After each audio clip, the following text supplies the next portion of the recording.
Just a second. Thank you, everybody. And I've admitted everybody from the waiting room. Thank you, Kimo.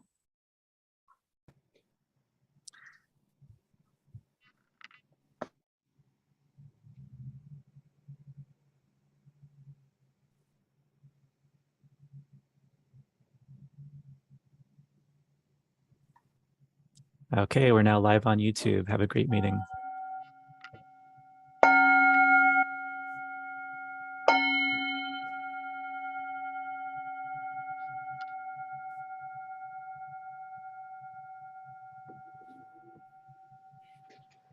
Thank you, Sam. Hello, everyone. Welcome to the October 2022 meeting of the Board of Directors of the Oregon Country Fair. Thank you for joining us. Tonight's meeting is being recorded and is also being streamed live on YouTube. The chat function on YouTube is enabled, so if you'd like to chat and discuss with other viewers of the meeting, the YouTube link is the place to be for that. The chat here in Zoom is going to be used only for raising hands.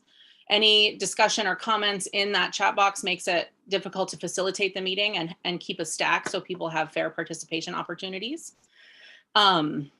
Please, board members, officers, and employees, keep your cameras on. All others who are joining us, please turn your cameras off until we call on you to speak, and at which time you can turn your cameras on. And everyone, please keep your mics muted until you're called on.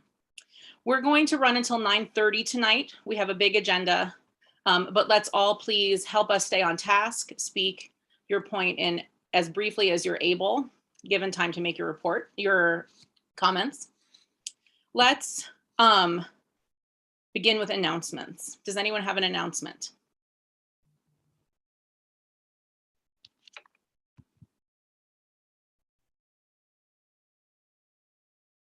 I'll start with an announcement. The board met in closed session on September 26th to discuss a legal matter. And the annual meeting, a really important meeting for the membership to receive the financial report and feedback from the fair and to meet the candidates who are running for the board, is on Saturday, October 15th at 6 p.m. at the Lane Community College Longhouse. Please join us for that if you're able. It will be a hybrid meeting, so both online, you can join us online or you can come in person. And it's election season. I hope someone who has all of the dates for different landmarks, can you make an announcement with those dates of when ballots are due, things like that? And then John Pincus, go ahead. Yeah, I also wanted to mention that the Wow Hall is having its annual meeting on November 15th. And so folks that might want to run for the board have to be members 30 days prior. And all the information's on the website. Thanks. Thank you. Any other announcements? Stephen.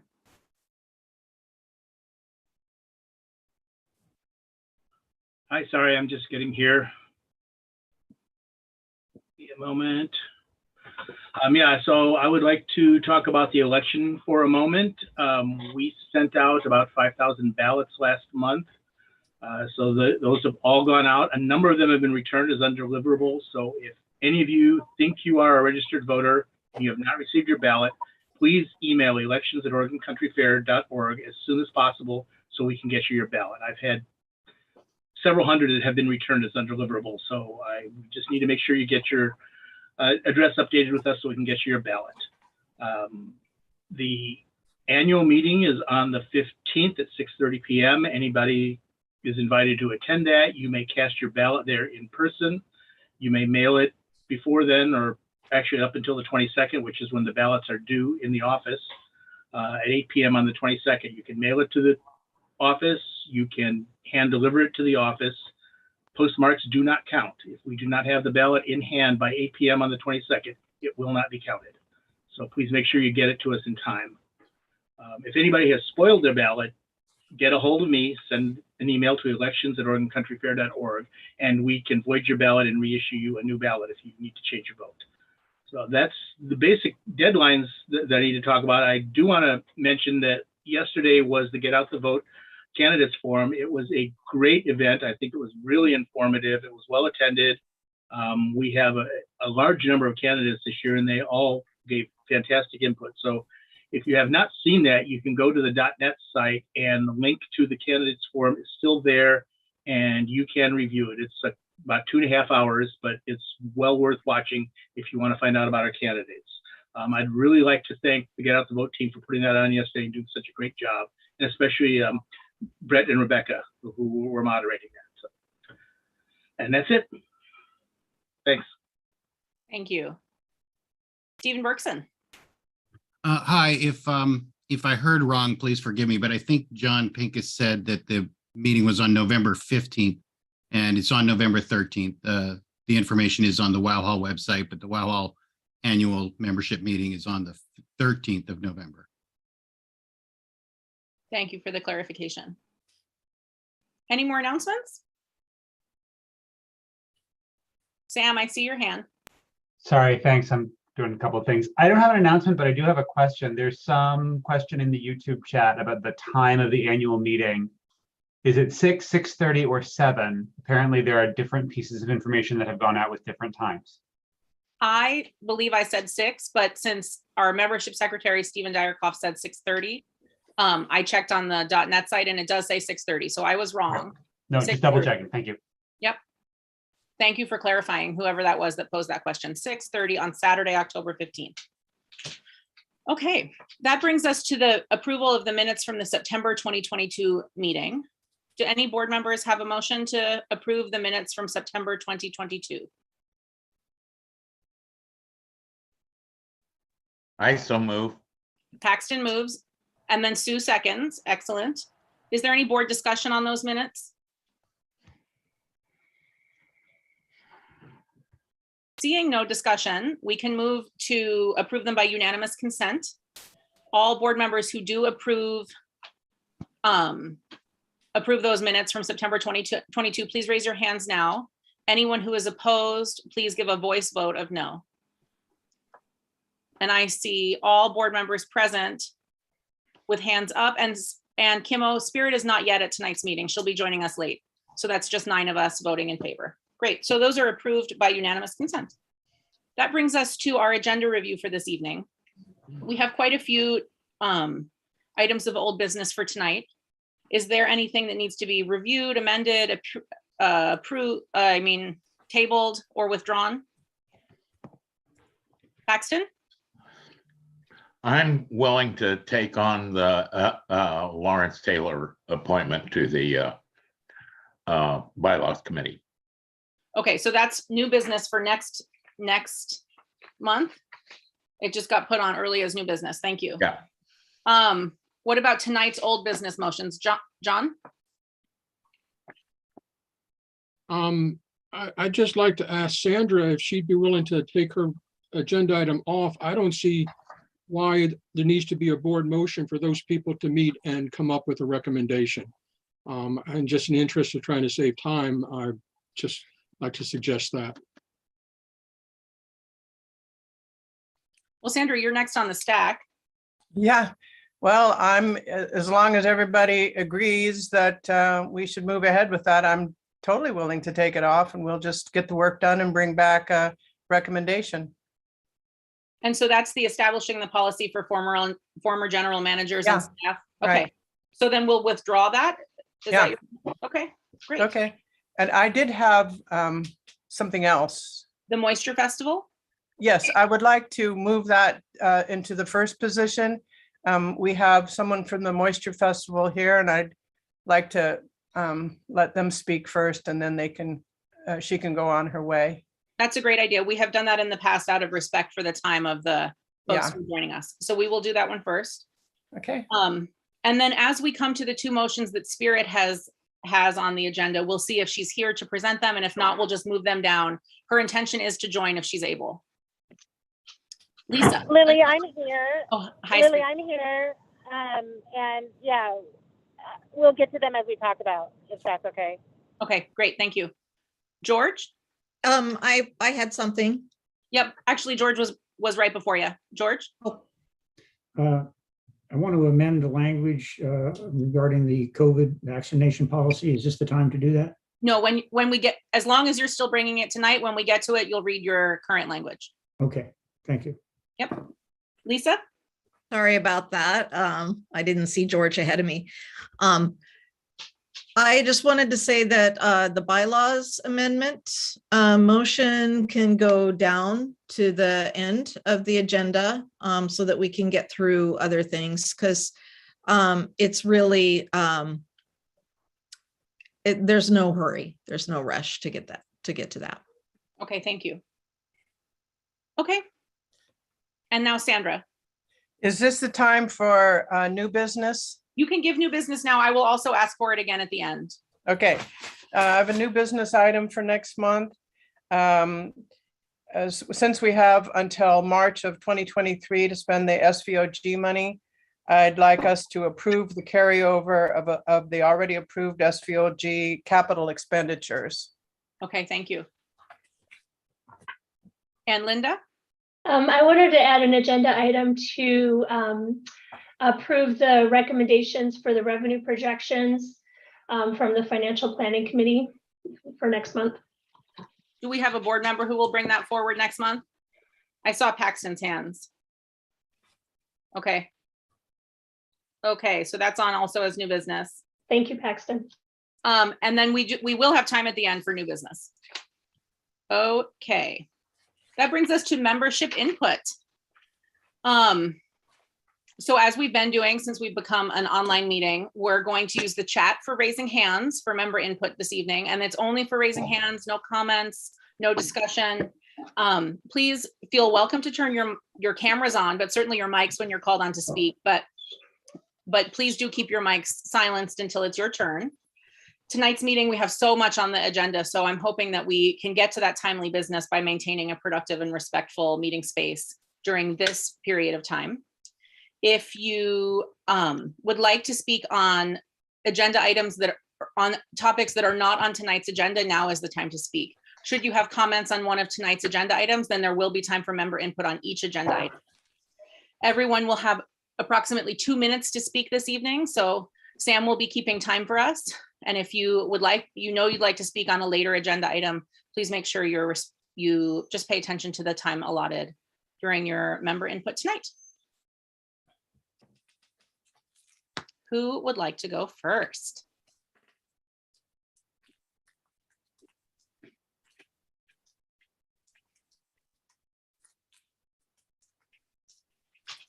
It is rare, but we have had times with no member input, and this might be one of those nights. That brings us to our staff report. Kirsten. Thank you, Lily. And thank you to everybody for attending tonight. And thank you to everybody that attended the candidate forum yesterday. And thank you to all of the. Kirsten, you just muted yourself. We heard up to candidate. Sorry. Thank you to everybody who attended the candidate forum last night. And thank you to all the candidates that have thrown their hat into the ring to serve this organization. My report tonight, I'll start with the financials. We have begun the 2023 budgeting cycle. There's a coordinator budget meeting on October 12th from 6 p.m. to 8 p.m. It will be via Zoom. Information was sent to the coordinators about the budget process this year last week with links to the documents that they'll need. And all budgets will be given to the treasurer and the budget committee on November 9th, 2022. Culture Jam. Due to the pandemic, it was decided that the camp should be canceled. A one-day event did take place, and Robin was going to speak to it last month, but we held it over until this month. And so I'd like to give the floor to Robin for a moment to give the board an update on Culture Jam and the successes that were had this year. Robin. Hey, everybody. I'm so sorry that I wasn't here last month. I think Kirsten might have told you all, I'm not sure, but that my mom passed away a few weeks ago. And so and we were very close. So there was a lot to wrap up and a lot to go through. You're never ready to lose a mom, I don't think.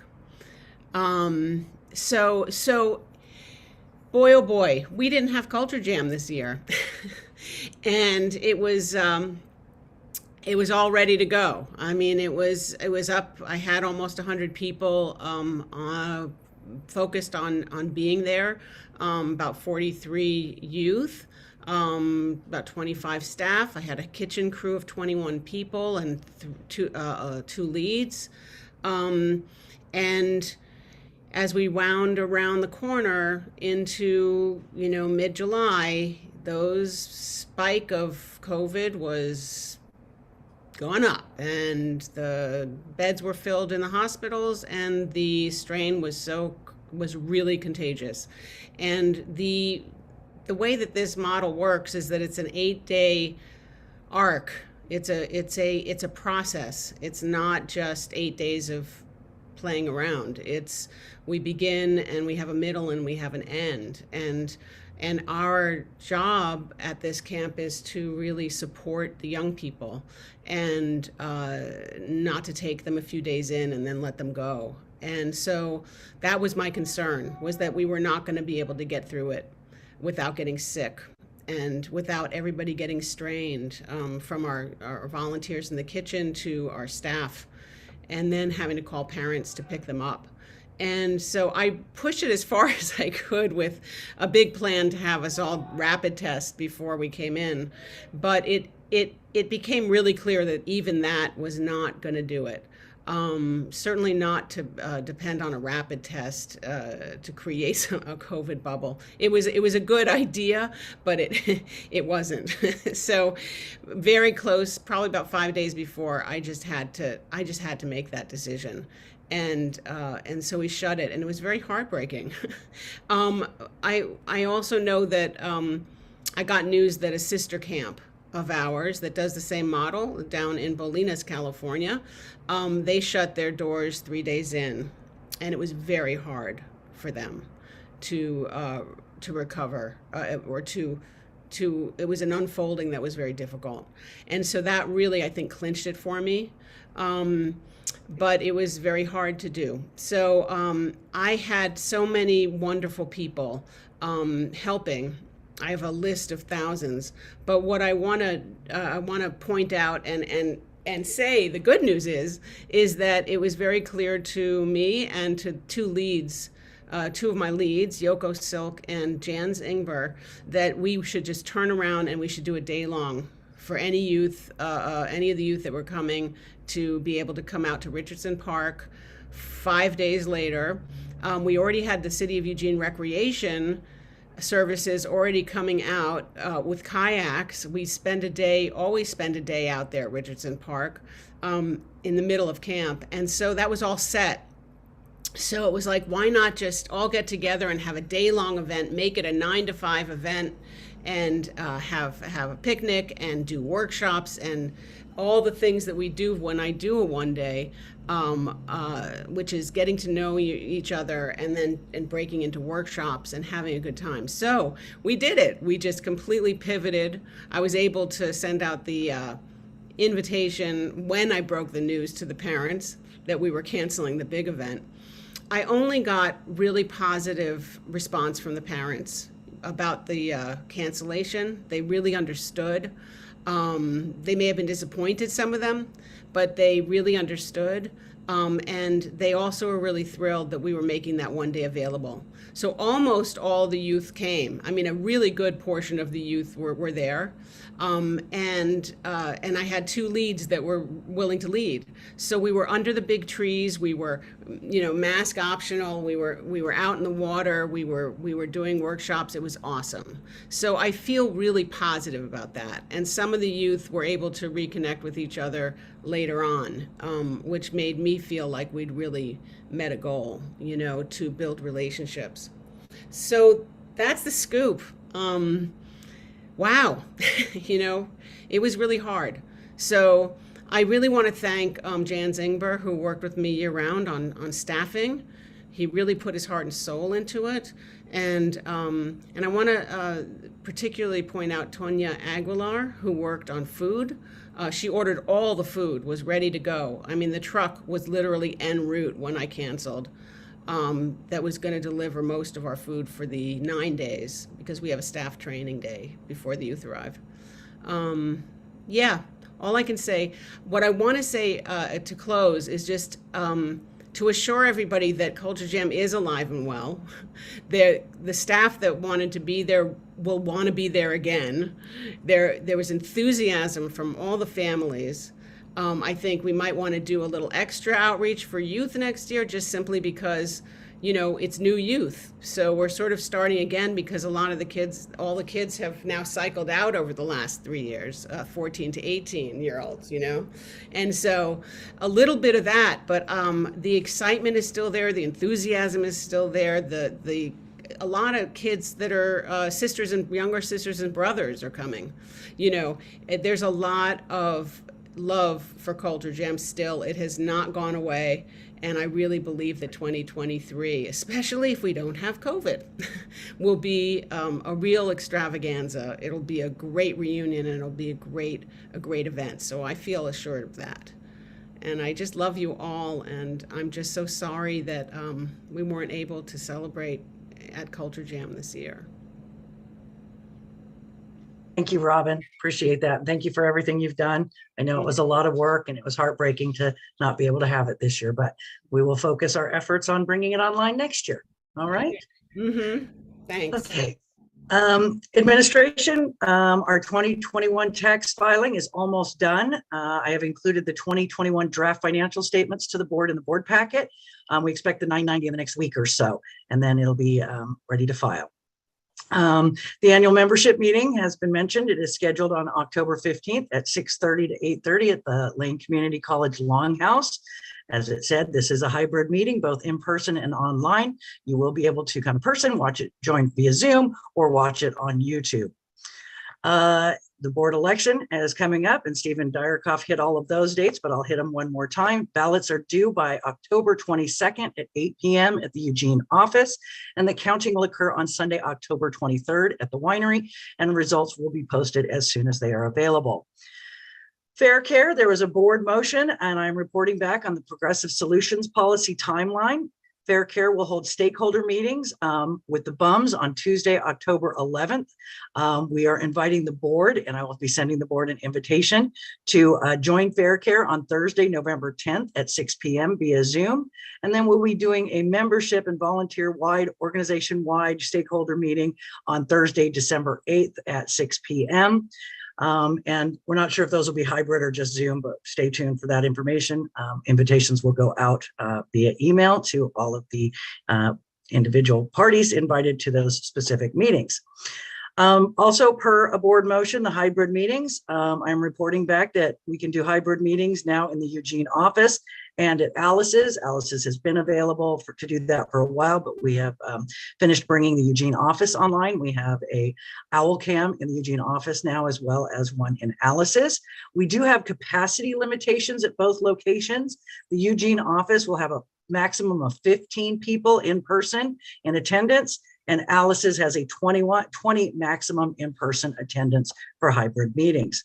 We are still working on identifying a location for board hybrid meetings, and we'll hope to have something back to you by next meeting. Projects that we're staying focused on, we are still working on Doug's Green gutter replacement. We intend to paint the interior of Doug's Green over the winter. The durable dishwasher install, we expect the electrician to do the install in mid-October, the plumber in late October, and hope to have it fully operational in early November so that the durables team can start training on using it. The Chillville roof is going to be looked at. The materials have been received, and this Thursday and Friday, it looks like we're going to begin the install on the Chillville roof. The reefer dock has been, the new temporary reefer dock has been fully dismantled and put away. We have received quotes for the compost slabs, and we are still waiting, or excuse me, on the excavation, and we are still waiting for a quote on the slab. So we're hoping that maybe we can get those done over the winter. We have been generously donated 3 geodesic domes from the Circus Project. They originally asked if we wanted to purchase them, and ran it through the treasurers. We felt we didn't have room in the budget, and we turned it down, but they came back to us and have donated them to us. So we are working on getting up to Portland next week, working with some engineers who installed them to disassemble them and bring them to our site. The value of this donation exceeds $50,000. So pretty exciting stuff. We'll have lots of conversations about where they will go and how the organization will utilize them for the benefit of the entertainment. We are working on rebuilding the pump house at the winery as a tree took out the structure. Entertainment applications will go up on the .org site on November 15th and will close on February 15th, 2023. The guideline change request form will go on the .NET site on November 1st and will close on December 15th.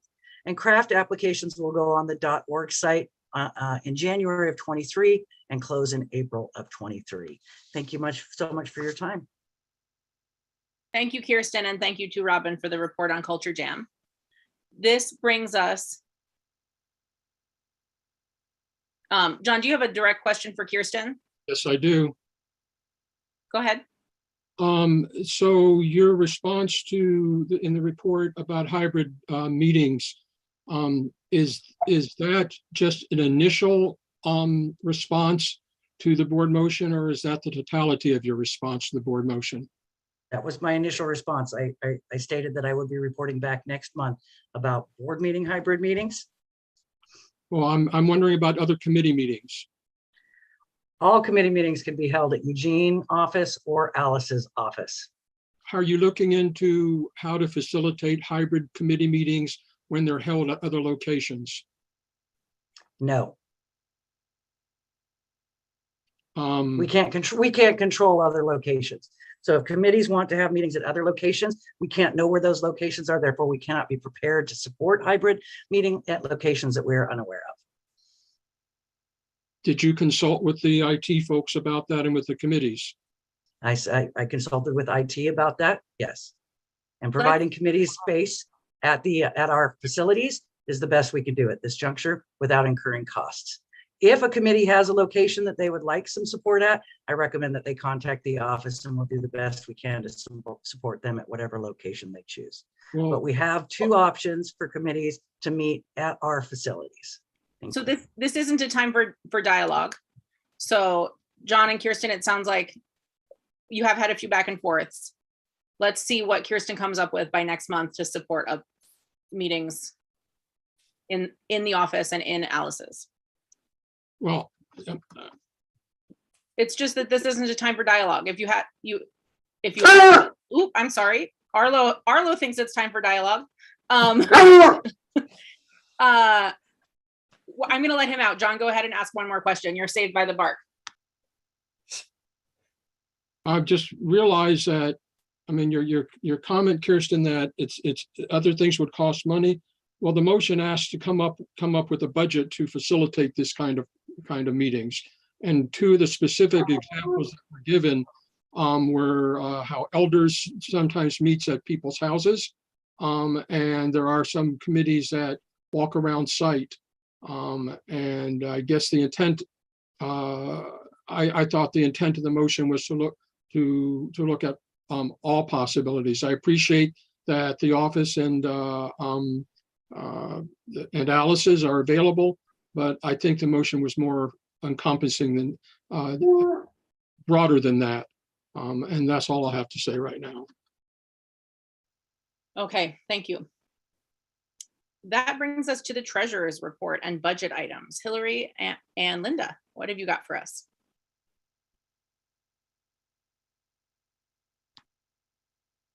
I'll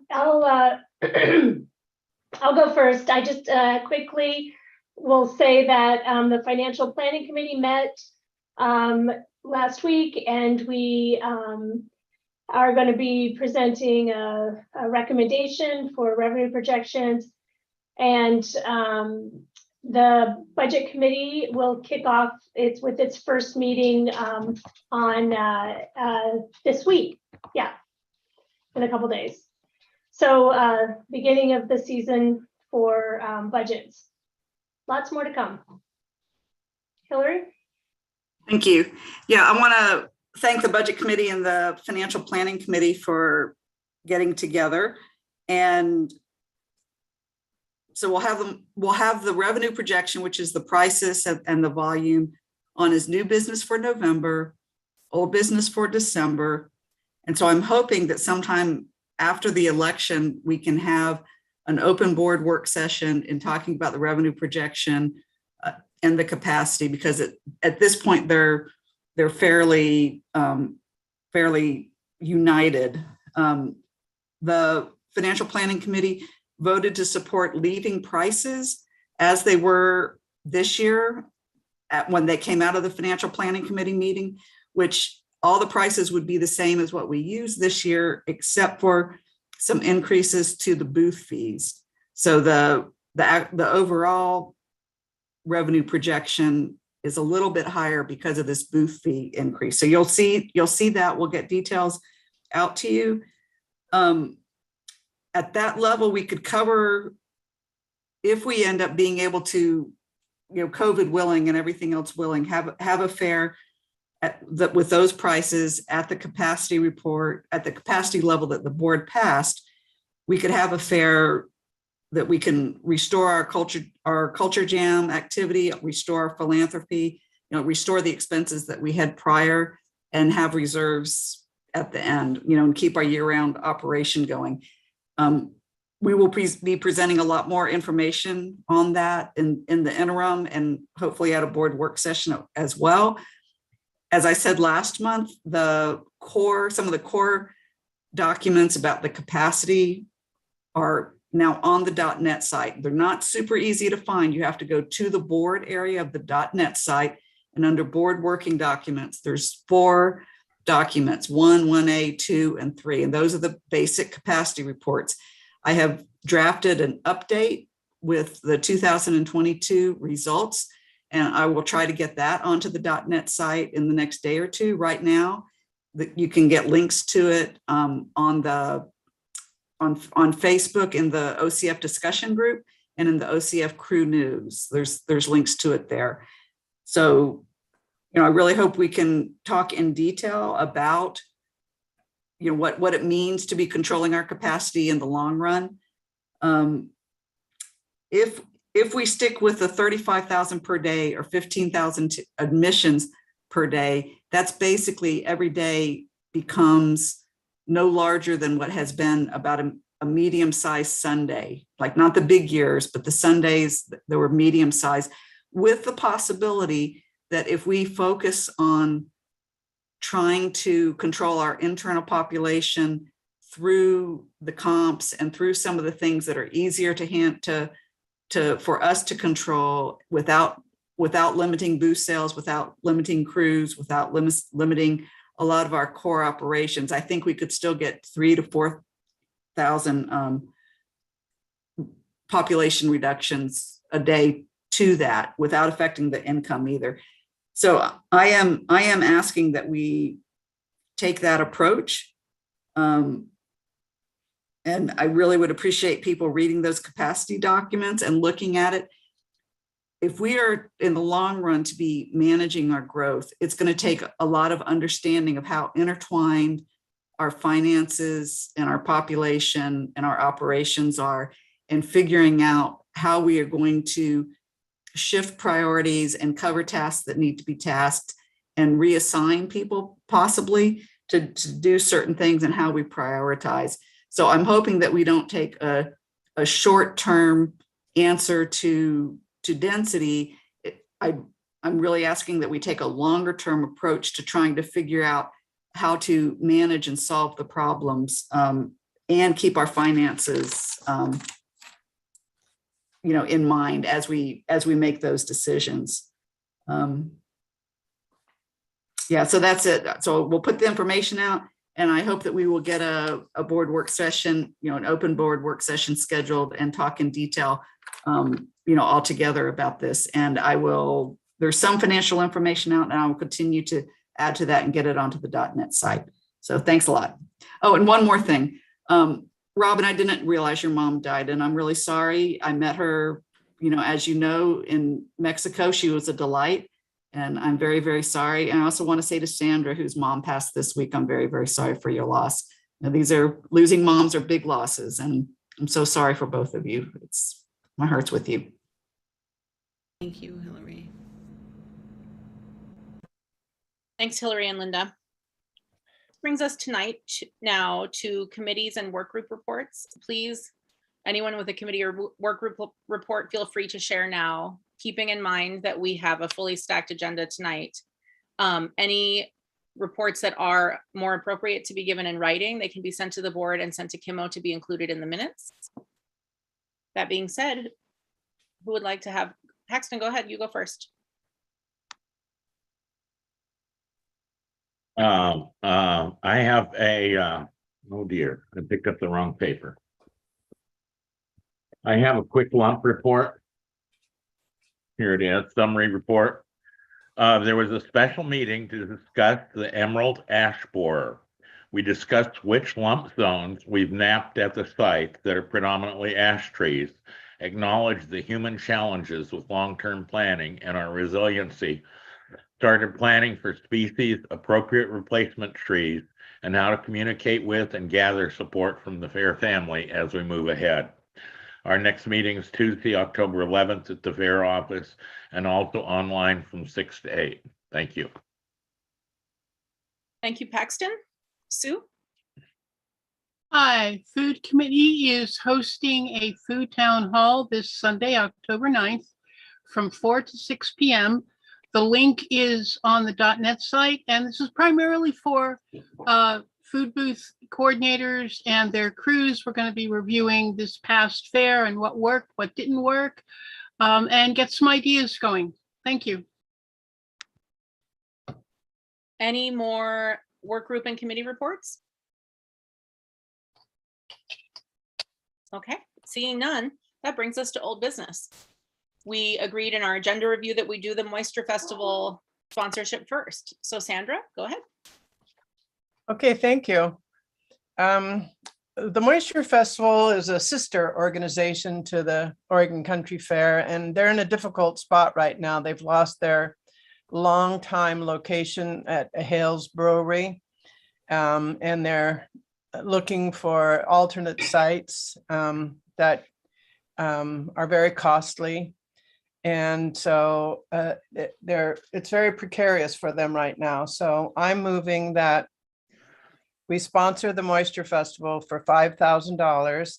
Details to be of the sponsorship to be coordinated with the Oregon Country Fair marketing manager. And Jennifer Wensrich is here from the Moisture Festival to tell you a little bit about the organization. Hi, Jennifer. Thanks for joining. But first, let's get a second for this motion. Second. Sue is seconding. Okay, now Jennifer, would you like to share with us a little bit? Yeah, thank you both Sandra and Sue, and thank you all for creating time tonight for me to speak. As Sandra mentioned, we have had a long time relationship with Hales Brewery, which is where we presented the festival for nigh on 18 years now. We were displaced, they sold the company and therefore sold the building. So we are in negotiations for a new venue that I'll straight up tell you, we were spending about $8K on our venue in 2022 and previous years.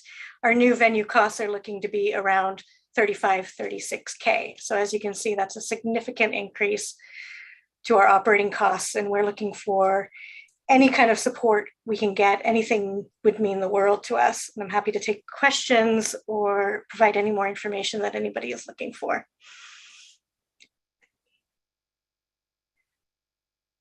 So we can move now to member input. Is there any member input on this motion?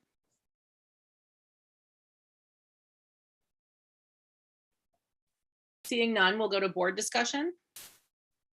John? Do we need to make a budget adjustment to that budget category that we took the last sponsorship out of? Because I believe this would is greater than the balance in that, although that would be a question for Hillary and Linda. Yeah, you can look, it was a $9,000 item and we spent $5,000 and those had already been some out. So if it's coming out of that line item, yeah, to keep it in budget, yeah, you would need to do an adjustment at the same time. We can just roll that into this same motion. We can say using a budget adjustment to create $5,000. That would be my suggestion. Any further board discussion? Seeing none, Sandra, let's work on the final wording to incorporate that concept. Can you read your motion again and we'll make sure we get the budget adjustment into there? I move that we sponsor the Moisture Festival for $5,000. Details of the sponsorship to be coordinated with our Oregon Country Fair marketing manager. Further move that we approve appropriate budget adjustment. Sue, as the second, is that okay with you? Essentially, it's a friendly amendment. Absolutely fine. Okay, great. Because this is a sponsorship, can we do this by unanimous consent? Board, who's in favor? Let's see a raise of hands if I can see your video on. Any board member who is opposed, please speak a voice vote now. Hearing none, that motion is approved by unanimous consent. Thank you, Jennifer, for joining us this evening. Thank you all so very much. Good You're luck. welcome to stay. Good luck on your search for a permanent home. Thank you. Yeah, and so much love to all of you and what you are doing. I know it's been a hard year for all of, or hard couple years for all of us. You're welcome to stay for the rest of our meeting, Jennifer, but it also is completely okay if you go take the rest of your Monday night to yourself. Thank you. I think I'll stay for a bit, but I don't know if I'll make it till 9:30. So appreciate everybody. Thank you so much. Spirit, do you have a motion for us on the dates of the 2023 fair?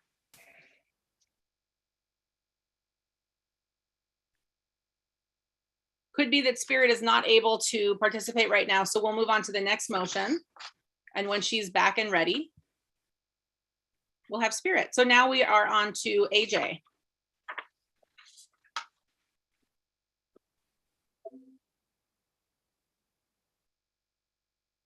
Yes. So I am going to first start by saying that I really want this to work. So I'm open to any friendly amendments or anything that might help this go forward. So move that the executive director work to make that all recordings of public committee meetings and board meetings available on the .net site for viewing by membership. We have a second?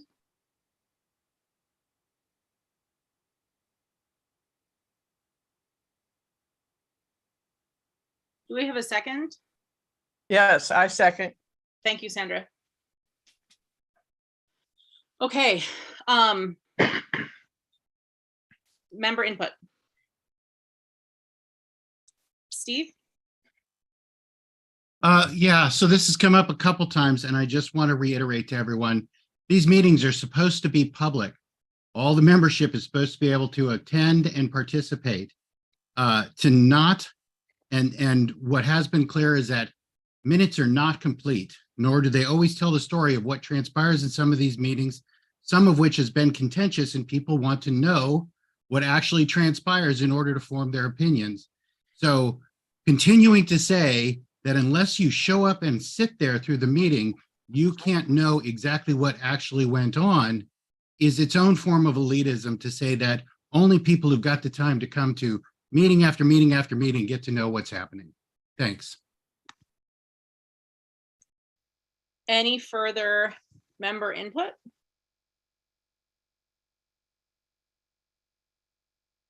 Heather? I'm just really astounded at this time of Zoom meetings and online things that this motion is even needed. It should just go without saying. It's a membership organization. We need more membership involvement, and it's a very obvious way. People, if you can't come because you work at that time, or you have kids who need attention at that time, or what have you, you should be able to view and witness the meeting later, because now there's recording.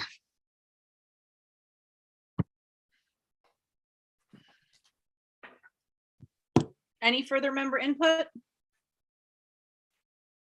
Amy. Hi, I'm walking my dog, so I'm going to keep my video off. And I just wanted to say, like, there's just so much logic to the arguments for doing this, but there's the reality of it. And as a convener for a meeting, sometimes I stumble over a word or misname somebody or say something that maybe wasn't as thought out as I would like to say that I'm articulate all the time. But we all make mistakes and we all say something out of line. And what we've seen in the past year, year and a half of this organization is the willingness to take those mistakes that people make and really isolate them and use them as tactics for bullying and retribution on people. And I feel like this motion is just one more piece in that constant retaliatory vibe that we've been setting up. And it doesn't seem as honest as everybody is saying that it is. And I just want to say, like, can we stop making punitive policy?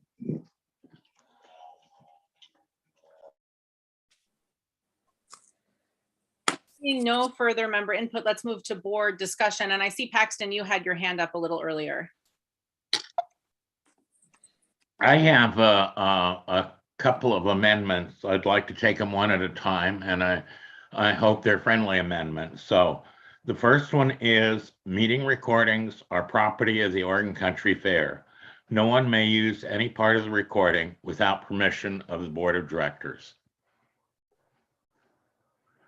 And that's the first friendly amendment. AJ, are you willing to accept that as a friendly amendment? I'd like to listen to all the amendments and then make my decision then. I'm doing them one at a time, please. Paxton, can you repeat that friendly amendment? I'm sorry. Sure. Meeting recordings are the property of the Oregon Country Fair. No one may use any part of the recording without permission of the Board of Directors. To me, it's quite simple. It's kind of maintaining our copyright or whatever it is. Well, I stand by it. I don't know that I can make a solid decision on that unless I hear the other parts that he's asking to change. Okay, I'm passing on the friendly amendment. I'm going to move to make two amendments, or one amendment here. I'm going to combine both to one.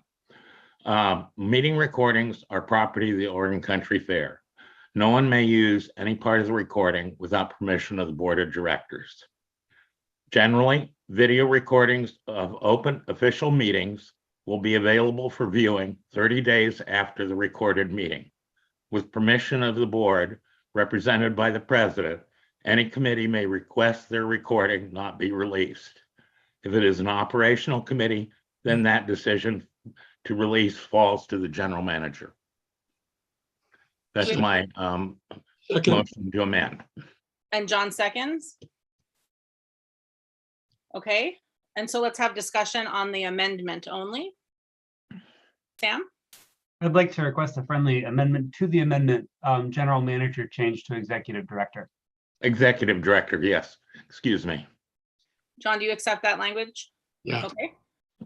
So further discussion on the amendment. Seeing, so we're going to do just board discussion here. Can we, yeah, can he read that one more time, that second part? Paxton, go ahead. Well, at this point, it's one amendment. So meeting recordings are property of the Oregon Country Fair. No one may use any part of the recording without permission of the Board of Directors. Generally, video recordings of open official meetings will be available for viewing 30 days after the recorded meeting. With permission of the board, represented by the president, any committee may request their recording not be released. If it is an operational committee, then the decision to release falls to the executive director. Sandra? Can you read that second part of it again? There's a lot packed in there. Paxton, do you have the text of it on a computer? Can you put it in the chat? Yes, I'll see if I can get to it. AJ? Take me a moment. AJ, did you mean to raise your hand? Yes, I did. So I'd love to make it a friendly amendment. What's that? I said I would love to make it a friendly amendment if that's possible. Well, I would gladly take that first part, but that second part is absolutely a no-go for me. So That's that's why I why I want to wanted do to them hear one at a it. time. I'm talking. I mean, Sorry. I get in trouble when I interrupt. So let's I be apologize. fair here. That first part was great, but I wanted to hear what the second part was, because the second part doesn't it doesn't make sense to me. An individual has to go through and get permission from the board, which means that the board would have to vote on that. And so that person may have to wait for a whole month for the board to vote on that. And then that outlasts the 30 days that they have to review it. So that doesn't make sense to me. Tell me how that can work. Paxton, did you want to respond? Yes, I'm trying to get the wording up. At the moment, it's not copying. Well, it's just, it takes a while to process stuff, to get it up on the internet, to review it, things like that. So that I want to give them 30 days to decide before it goes up, is available, to be reviewed effectively by committee members, by whoever feels needed. That kind of came from back when we originally started doing meetings. We actually sent them to Russell, our lawyer, for review before we released the audio tracks. So I think there's a need for a time to review. That's why the 30 days are there. They can be made available earlier if you want.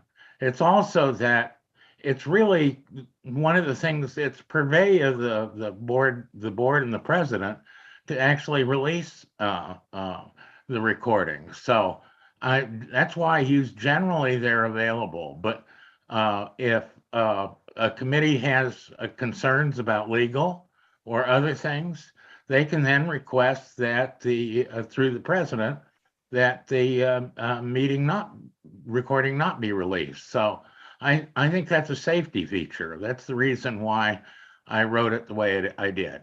Anyway, thank you. And I'm going to go back to looking for the text. No, John got it for you. Okay, thank you. Yep. Sandra? I wanted to just point out that there's the section of it that says, with permission of the board represented by the president, any committee may request the recording not be released. There is language in the best practices for committees that allows a carve out for some board committees that are engaged in sensitive information. They pre-approve that with the board president that they are going to be engaging in something that should be confidential. So I don't think we need that sentence there. And then operational committee, that is under the auspices of the executive director, but I don't mind the 30-day recording available after 30 days. I would support that first sentence, but I don't think we shouldn't be overriding best practices of committees. And then I don't think that we should tell the executive director how to run her operational committees. AJ? Yeah, this just makes it that much harder for membership to review what is already public. We have closed sessions. That is a completely different meeting process. That is completely different than a public meeting that is recorded. The board of directors, this meeting right now is being recorded. It goes up on the .net site within days, or you can review it on YouTube within days after it goes up. So the idea that it takes 30 days to get a recording up doesn't passed muster. And then on top of that, the idea that who would be reviewing and making sure that it can go up, and what's that process? The process of reviewing it to see, it just doesn't make any sense. These are public meetings for public meetings only. And I do understand, and I do agree with they're property of the organization. That's why in my motion, I say it should be put on the .NET site for reviewing. And I agree that nobody should be able to take it and use it for something else. In this case, if you give it to somebody, then they can take it and how do we know what they're doing with it? If you go by my motion, it is up on the .NET site. And you add that someone cannot use it, just like the NBA does or the NFL does. You can't use it without permission of the organization. I think that, I just think that the second part is really takes away from the spirit of what I'm trying to do, and that is to make information for the membership available to them. Like someone said earlier, if they can't make a meeting, they can review it. They can go to the .NET site. They can go and review it. Spirit? Yeah, I agree with AJ. I don't necessarily have an issue with the first part of it, though. It's just, dotting I's, crossing T's. However, the second part of it is no different than, pretty much where we are now. Any committee could just then say they don't want it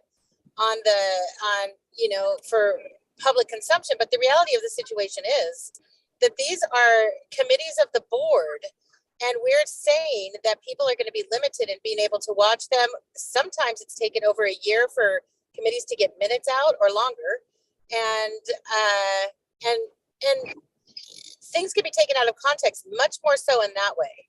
And so I think that this actually protects everybody. In general, we have a right to access these meetings, and we're on Zoom and we're not utilizing the technological advances that we have. And I think that right now I would support the first part, but the second part is a no-go. We're trying to protect, once again, one committee rather than making these meetings accessible to all. Paxton, and then we're going to close discussion here and vote on the amendment. This is for sure not protecting one committee. I resent that. This is really trying to make all committees work for everyone, and I think it will. What I also people, the committee best practices are recommended best practices. They are not necessarily generally followed. And I hope we take a little bit closer look at some of that. But in general, committees do not necessarily follow the best practices. So that's why I wrote my motion the way it did. Thank you very much. So I had said we were going to close the stack on the amendment. So let's finish the amendment. We'll vote on. Can I do a direct? No. I have other people on the stack that I'm not even going to let have a first round. Sorry. So we're going to vote on the amendment, and then we'll come back to discussion on the motion. So this is just the amendment that was posted in the chat. AJ? I don't believe you had membership input on this before. Yeah. On amendments, we don't. On amendments, we don't. You did say at the top of the meeting that they would have input on the agenda item. Yes. Yes. Yep. On the agenda item. Yes. And we did have member input on that. Heather Kent spoke. I can't remember. Amy spoke. But isn't this a new agenda item because it's no, this is an amendment to your motion.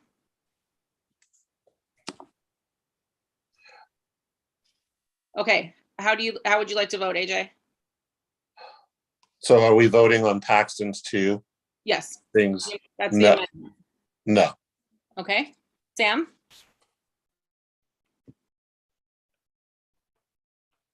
Sam? Yeah, no, I'm sorry, I haven't decided. I'll vote yes on the amendment. Spirit? No. I vote yes. George? I'm a little confused.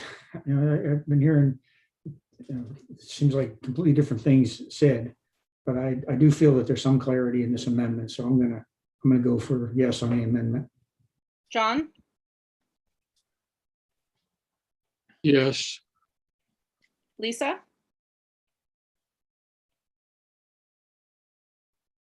Yes. Paxton? Yes. Sandra? No. Sue? Yes. So the amendment carries with AJ Spirit and Sandra opposed. So that brings us back to the discussion on AJ's motion with the addition of Paxton's language. So now we have board discussion on the motion as amended.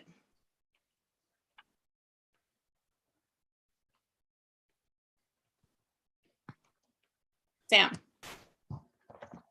When I voted to support recording committee meetings, I did so, this was many months ago, with the understanding that the meetings would be recorded for the limited purpose of resolving contentious issues that came up during the meetings. I'm very skeptical about the idea of recording our committee meetings at all. They are the laboratories of our democracy. They are a place for us to get messy in the weeds of tricky issues. They need to be safe spaces for people to discuss those difficult issues. And I'm very skeptical of recording any of them at all. I'm opposed to sharing those recordings. My vote on the amendment is because, frankly, I think it's better with the amendment. But even as amended, I think this motion is not a good idea. It's the fourth time an amendment or a motion of this sort has come before this board in what, 5 months? I'm frustrated by that because I feel like we're spending an awful lot of time on an issue that this board has spoken on and spoken on and spoken on, and I think it's pretty clear what this board thinks on this issue. I think that there are misunderstandings about what it means that we are a membership organization that get thrown around. The fact that we're a membership organization does not mean that every committee meeting of this board is an open meeting. It just simply doesn't. There is no right for any member to participate in a committee meeting. We are a very open organization by culture, and I think that we should continue doing that. But we're also an organization whose culture is fundamentally about decisions being made by those who show up. I'm not in favor of decisions being second guessed and Monday morning quarterbacked by those who couldn't bother. And so I'll be voting no, even as amended. Steve Bergson, what is the point of order? So in the past, motions that are amendments that are being voted on have been open to member input. And by making the decision that you're making here, which really was new just a meeting ago, you are essentially rendering member input pointless because you don't know what you're providing input on. This is completely different from the original motion. And in the past, when such amendments have come up, member input was given another round. Paxton? Paxton, you're muted. Well, I'm really personally, I believe that we should be recording and enabling the membership to watch the recordings. I do think that there needs to be some sort of controls on it, which is why I made my amendment. So anyway, that's my opinion at the moment. Sue?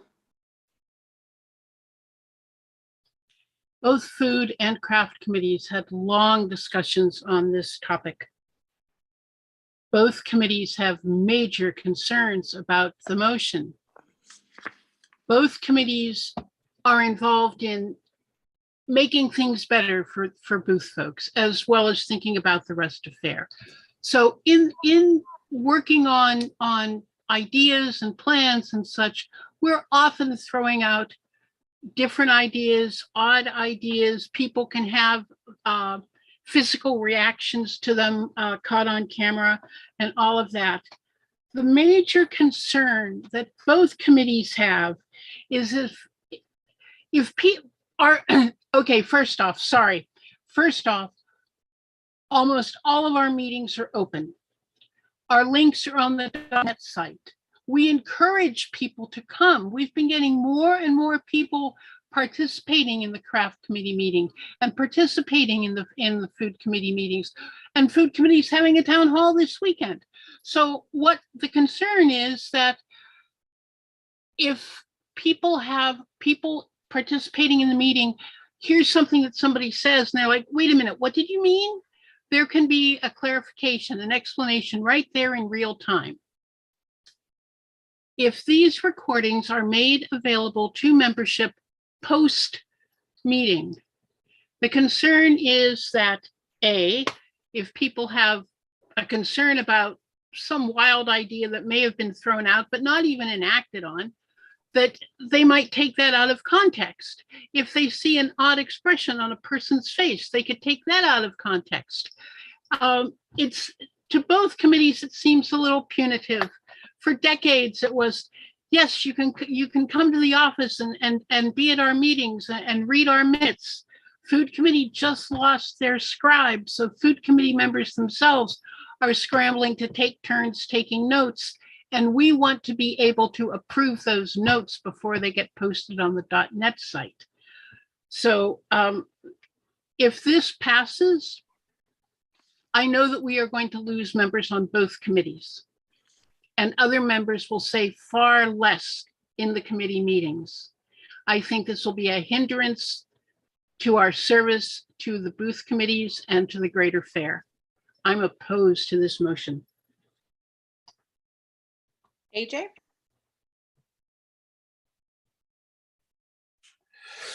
Yeah, this is a tough one because I'm hearing rationales for why we shouldn't share information with folks who can't show the meetings. I originally came up with this motion because I think it's important for the membership and everyone to know that there are clearly racist language that has been used in a committee, people doing things that are not appropriate and should not be hidden from the public who can't be there. I have raised for months and months now this issue of people using the N-word or token in meetings. And then just to have some of the board members in this very meeting deny things that happened, deny it. And so the membership is left with this question of, hey, we have a recorded meeting and we can't even see the truth. So now we have to take sides with all of the different people that are saying what happened when it's video recorded and the membership can see what happened by watching the video.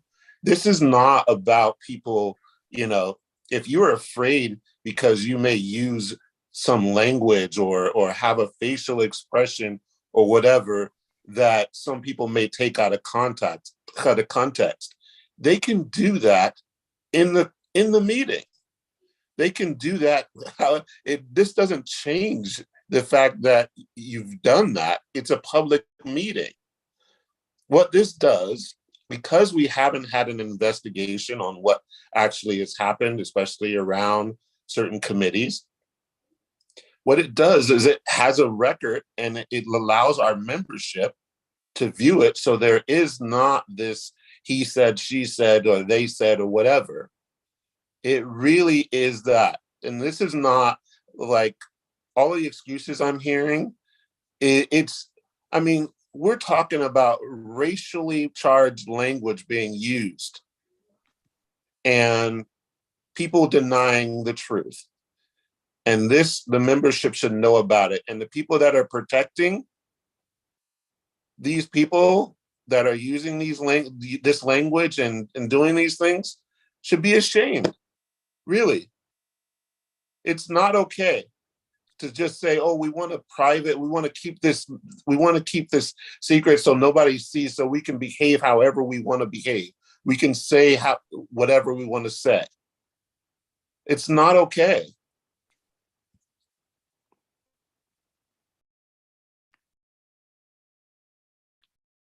Spirit? Yeah, dang it, AJ said I was not going to speak after you again. So here we are, an organization who's talked about becoming more inclusive, and voting against having recordings available to the membership is actually in the complete opposite direction, and is actually excluding people who are saying they can't make it to all these meetings, but they want to know what's going on. We have had complaints as a board from committee members who have shared that they don't feel that the minutes are actually reflecting what's really gone on in the meeting, and there's no way to even validate that. I mean, the board could go back and look now, I suppose, but I guess what I'm saying is that we want to be more inclusive, not exclusive. And, you know, when we want to talk about taking things out of context, I just read minutes recently that talked about using white guilt against the board to get money. And here that's taken, how do I even put that in context? I could take it one way, but if there was a recording, maybe I would have had a whole different sense about it, that I could actually put it into perspective. So I think it really does protect everybody. And, you know, if you're not ashamed of the things that you're saying, then you shouldn't be ashamed of them being made public and accessible to all. Sam, you had a point of order? Okay. Seeing no further board discussion, let's vote on, oh, Lisa. Yes, I voted no on this similar motion the last time it came before us. And I expressed that I had some concerns. The maker of this motion has not addressed my concerns at all.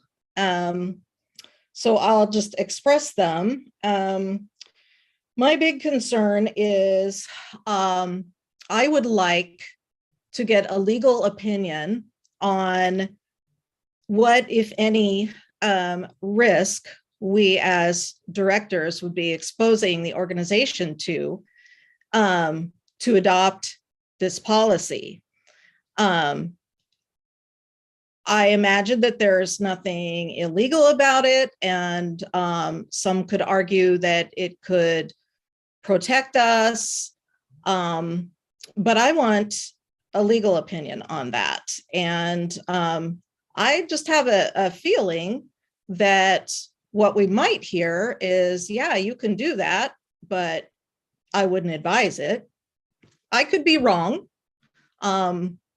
We could hear something totally different, but we have not had that legal vetting of this motion, and I'm going to vote no.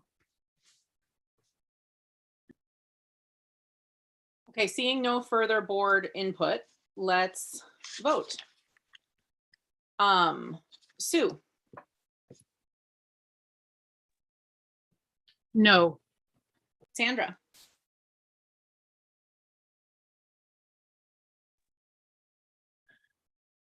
oh, so we're voting on the motion as amended, just to clarify. Sandra, did I hear your vote? I think you're muted. I think you're muted. Unmute and say it again. Can't hear you yet. There we go. Pardon me about that. I'm gonna vote yes. Paxton, Yes. Lisa, No. John, No. George, No. AJ,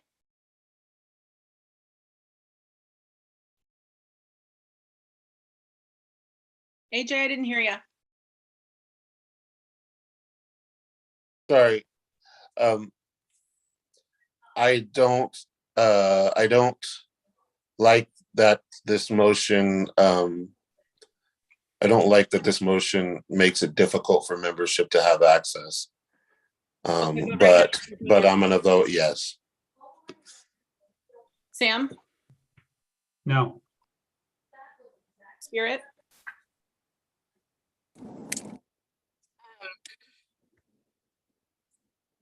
Yes.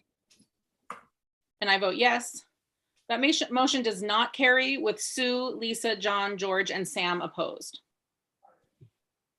Spirit, since you're with us now, we had passed over your motion for the 2023 dates. Are you able to present that motion now? Well, I've been really conflicted about the current motion as far as voting on it tonight, because I have heard a lot of feedback from crafters specifically and booth people that it would impact them in a negative manner.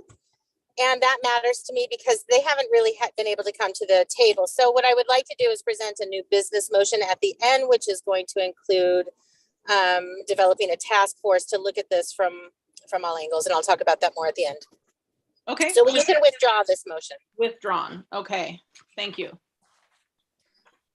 Thank you. That's going to help our agenda clearing tonight. Lisa, you had said we could come to bylaws last. Is that still correct? And we'll move to the Accept Black Cultural Festival of Eugene's offer for dialogue. John? Yes, that's correct. Thank you, Lisa. Go ahead, John. I move we accept the Black Cultural Festival's offer for dialogue.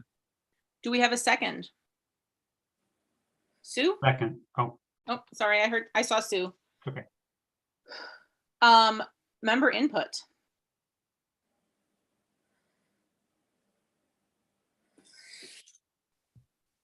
Seeing, Heather, thank you. So I think no. And I think that but I think mostly this should be presented with a whole bunch of context that people need to understand what this is about in a more full manner. Any more member input? Stephen Berkson? Yeah, I'll reiterate that you're expecting to enter into dialogue for a new board who really should be the one making this decision, and involving a lot of events, some of which have been made public, as far as I could tell from what has been made public and from some of the other things that have transpired. I mean, I'm not sure how much to get into. The fact that this appears to have been done by a small minority of people influencing other individuals who were more than happy to accept our sponsorship within the organization. And I guess that doesn't sound clear. The Black Cultural Festival was more than happy to accept our sponsorship, and that was undermined apparently by a small group of individuals and who were basically attacking the fair. And I think people need to know something about the context here. And I think you really should leave this to the next board to decide whether or not to accept this invitation.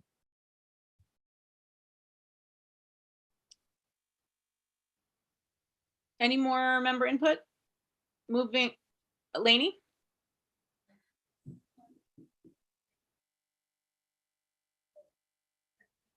Lainey, go ahead. It's kind of odd to be watching a committee who has refused to dialogue with their own diversity committee and resolve issues, want to take themselves all at odds within our fair family and go out and try and have a dialogue with another organization. I really agree with what Stephen's saying, is this needs to be the next board of directors business to embrace that and address that, because I don't think this board is in any position whatsoever. You have not addressed the Black girls from Eugene's slams publicly out there, affecting the community, the fair, people in our community.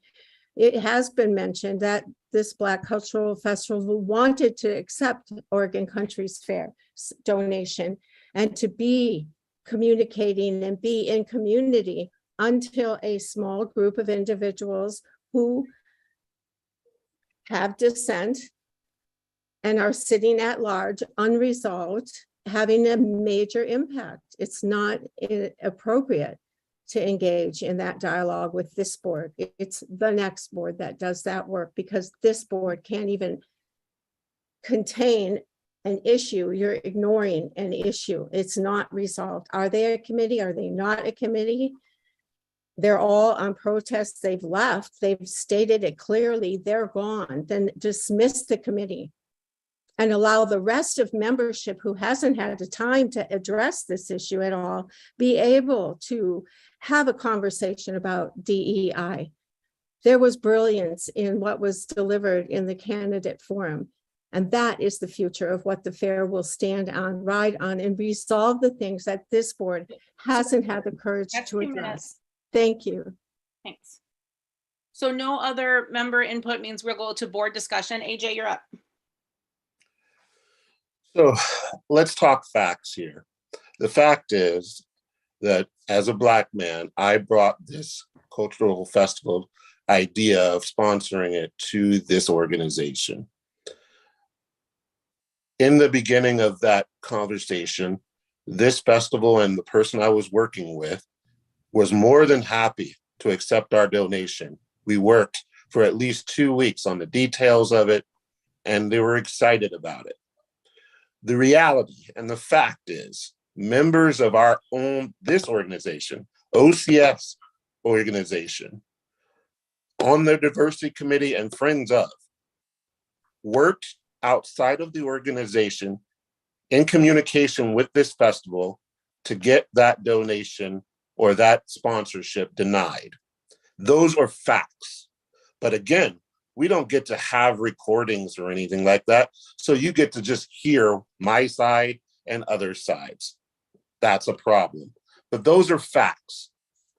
I brought the idea that we were going to go have a conversation with individuals who have made their thoughts clear that they somehow see this whole organization as a racist organization, and that we can't do good in our own communities because these 10 to 12 people have put it out there in the universe that this whole entire organization is a white supremacist organization.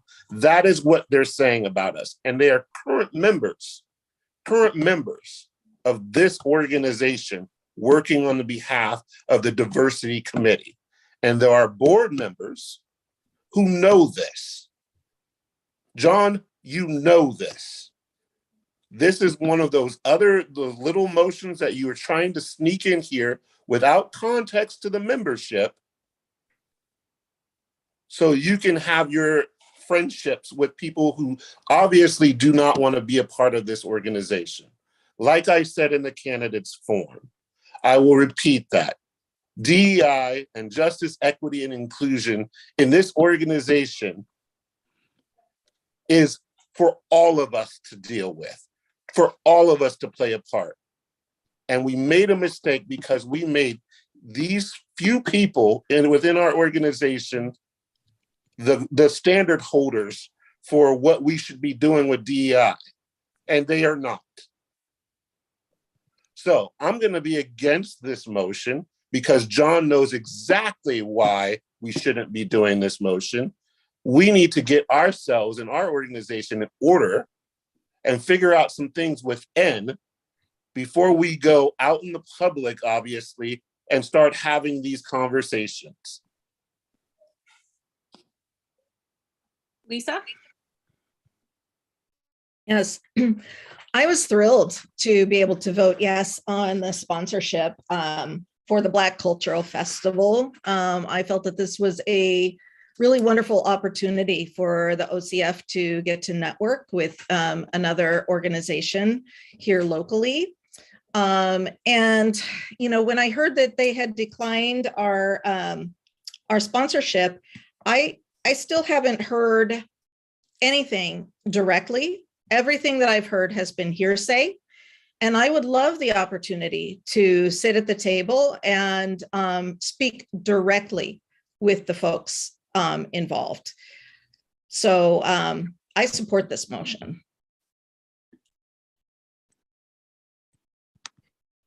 John?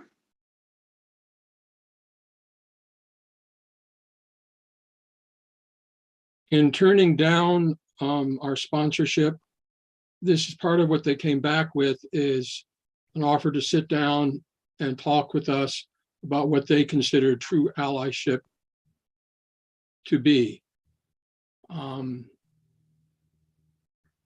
If we sit down and talk with them, maybe we can also get at the truth of exactly why they decided to do it. Rather than these assumptions that it were people from this organization sabotaging the donation request. From what I have learned in following up with some individuals about this, I do not believe that is true. But I'm not going to say without, I think the Black Cultural Festival, I think it would behoove this board to hear from them their reasons and the basis for that. I don't think it's ever bad to talk. And they've offered to talk, and I think we should accept that. If the new board coming in wants to back out of that acceptance, so be it. That's the new board's prerogative. But they sent that offer to this board, and we've been silent on that for a couple of months. And I think it's time to do that. And I'm glad this meeting is being recorded because I've got something to show my attorney. Thank you. Sam? The humorist Carl Sandburg wrote, "If the facts are against you, argue the law. And if the law is against you, argue the facts. And if the law and the facts are against you, pound on the table and yell like hell." And I think about that when I hear people, not literally, but figuratively, pounding on the table and yelling like hell, which I've heard a fair amount of tonight. It generally tells me that the law and the facts are against the person who's talking.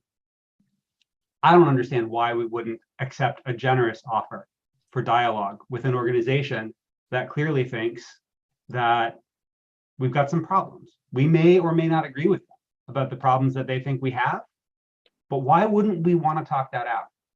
Why wouldn't we want to learn that? What is it that we don't want to see in ourselves that stops us from being willing to have this dialogue? I don't know. So I'll be voting yes on this motion. Sandra?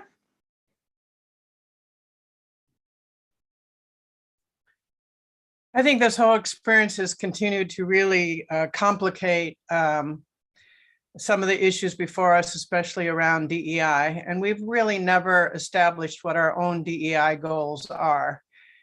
We've been working on it in some ways, and we were just getting ready to have a board committee meeting on some of the proposed DEI recommendations, which were, sadly derailed by the December 6th meeting. But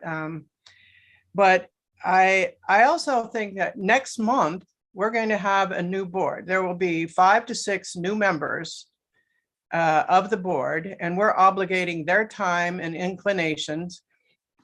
And I think that this is something that the board that's coming on should have a say in deciding what their priorities are. So I think that we're premature. I also really do think we need to knuckle down and really work on our own DEI issues so that we can go into a meeting with different organizations and have a really valuable conversation. I think we're still pretty much all over the place. I just don't think it would be productive at this point. So I hope we do that work, and I hope that we certainly hope that that this issue is left for the next board to decide. They'll be coming on next month. It isn't like it's 6 months from now, it's next month. Paxton?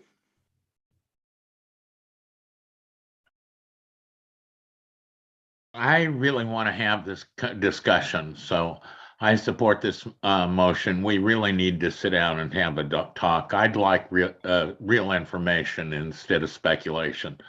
And I think the best way to get it is go directly to the source. Thank you. So we're just going to do first rounds on this one. Spirit? Yeah, what I was going to say, I don't feel comfortable saying we have a board member who's just made an aggressive threat at another board member.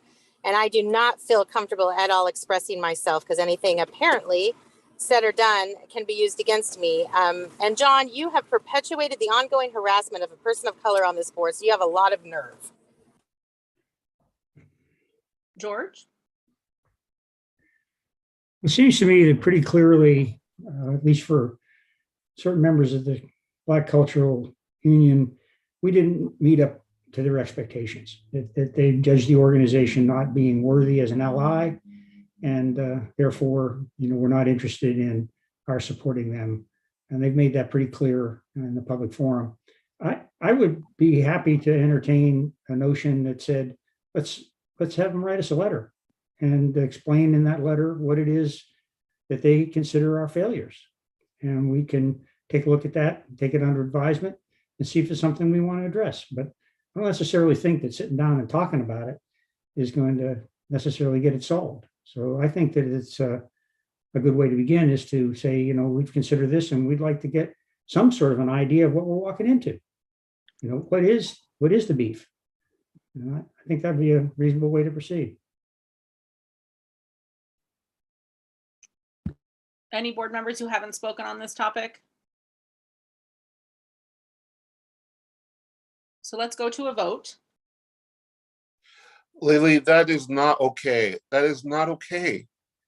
You Okay, just go. let a board member threaten another board member with a lawsuit in front of everybody using the video recording, and you said nothing. All you did was limit conversation on a topic. That's not okay. This is what we're talking about. It's not fair. It's inequitable. It's not equality. It's not equitable. I get treated a certain way, but you allow John to act and do what he just did, and you don't sanction him. Yeah, That is not okay. I had hoped it would pass. I didn't hear a direct threat. It was of something that I wish hadn't been said.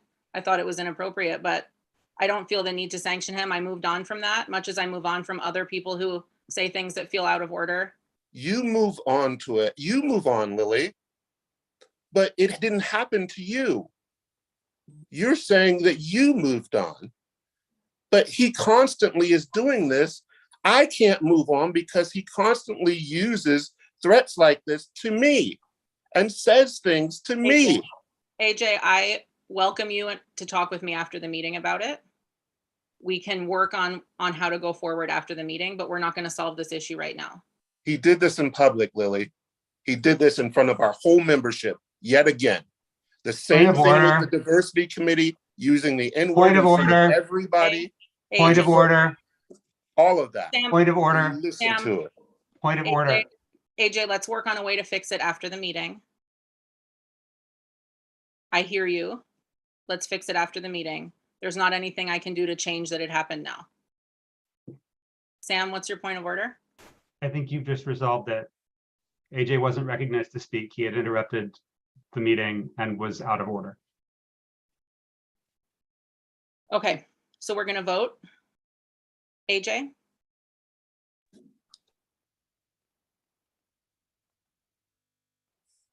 AJ, how do you vote on this one? Absolutely not. And I wish everybody was held to the same freaking standard that I've been held to. Sam? Yes. Spirit? No. I'm abstaining. George? No. John? Yes. Lisa? Yes. Paxton? Yes. Sandra? No. Sue? Yes. So this motion doesn't carry with 5 in favor, AJ, Spirit, Sandra, and George opposed, and Lily abstained. This moves us on to approving the 2021 tax filing. That's a motion I'm making. I move that the board approve the 2021 tax filing. Do I have a second? Sue seconds. Wait, point of order. I don't think we have the 990 yet. I thought we had to approve the tax filing before we got the 990. No, I sent you an email earlier today. I'm sorry. This needs to go off the agenda. I'll talk to you more later.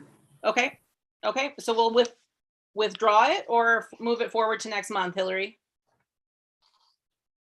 Let's talk about it afterwards, okay? Okay, so I will withdraw it, please. withdraw it. You got it. Thank you. Sorry, I missed that email. Brings us now to Spirit's motion for 2023 voter pamphlets.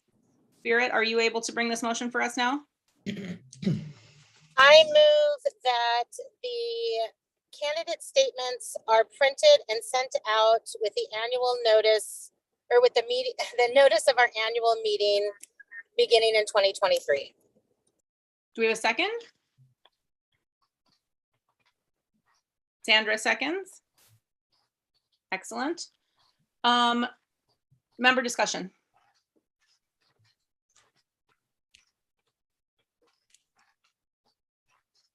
Heather. I support this motion and urge everyone else to do so as well. Thank you. John Pincus. Yes, I think that there's still quite a few people who would find that handy, and I think it'll, if we do that, it'll make for more informed voting. Thank you. Any more member input? Okay, board discussion. Spirit. Yeah, I recognize that it's been shared that only a couple people may request a printed copy every year, but I think that the people who would appreciate a printed copy aren't going to be the ones to necessarily go an extra step to get that printed copy. It just, what we need to be doing is making it easier for our membership to be informed about who they are voting in as elected board members, and not going off of name recognition or because somebody that they like recommends somebody, because that's what we have to do now. And so I feel that what we want to do is move in the direction of making more informed voting. And it is a cost that we need to bear as an organization in order to have that done. Stephen?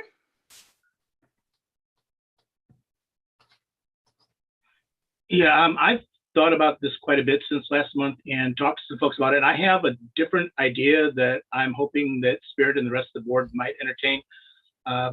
First of all, I have sent out exactly 4 voter pamphlets to people this year. I understand that a number of our voters don't have good online access and may have difficulty requesting them. This also ties in with some members that have requested getting the Fair Family News hard copy printed and sent to them. What I'm thinking is I can generate a list of those members that do not have email addresses with the organization that we cannot send emails to. I would propose that we send them a letter with a postage paid return card, letting them know that we can potentially put them on the Fair Family News hard copy mailing list and send them a hard copy voters pamphlet, making it easy for them to just check a couple of boxes and send the letter back to us.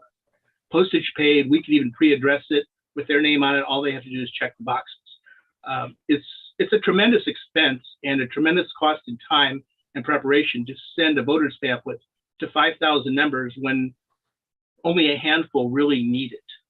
I think it would be good for us to, first of all, send an email to the existing voters that have email addresses with them, asking them if they would prefer to get a hard copy one, and then send this letter to the rest of the members and ask them if they need it. Once we get that information back, then we have a better idea of whether it makes sense to send it to everybody or just send it to the people that request it. Thank you. Like, you have a direct, go ahead.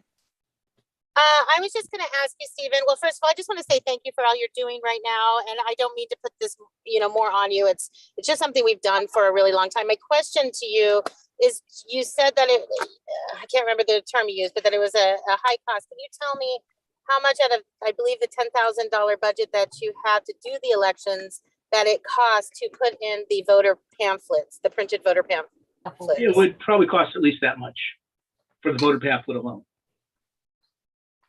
This year's voter pamphlet was 27 pages. So it's actually a pretty significant expense.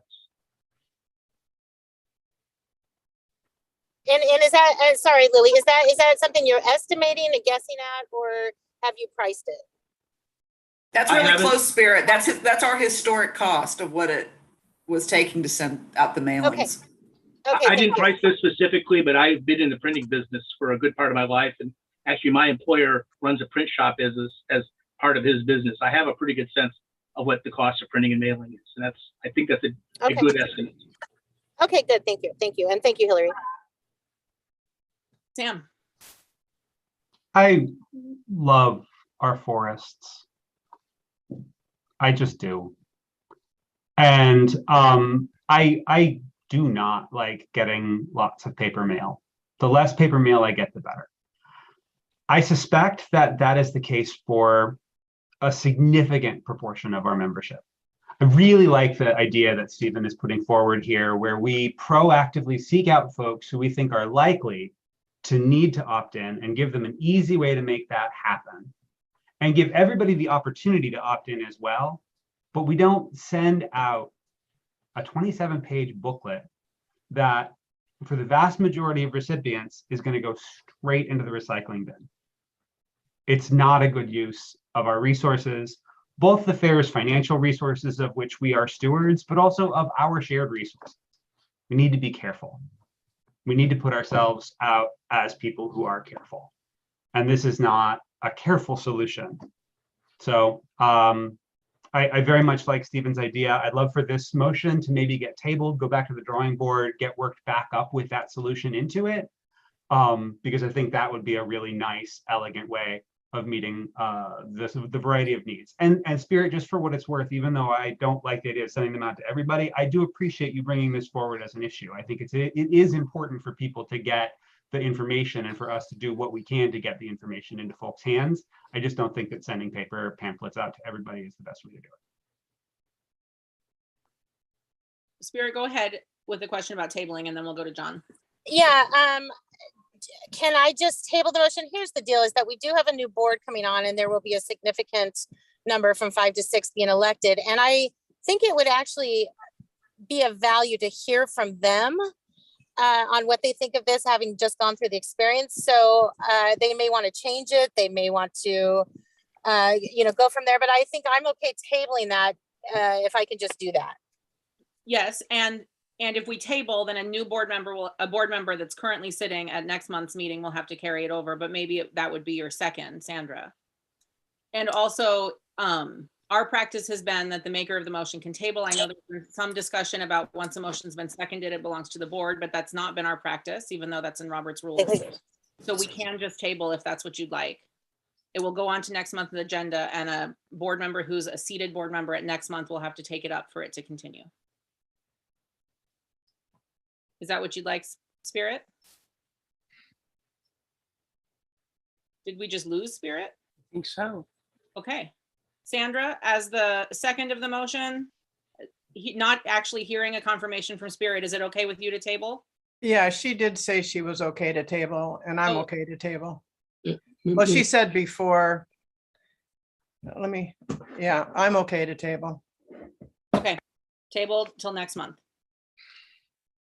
Okay.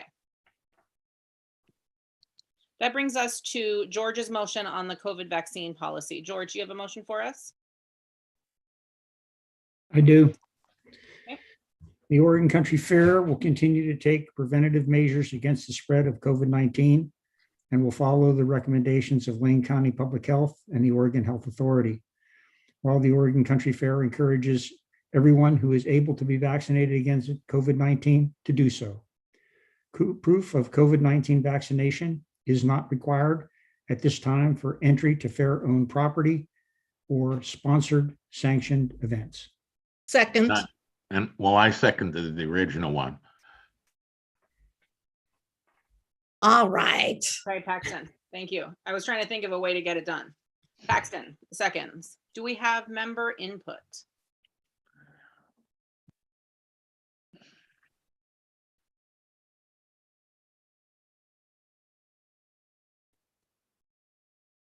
George, are you able to put that text in the chat? I think I can take care of that while Lucy's speaking. Go ahead, Lucy.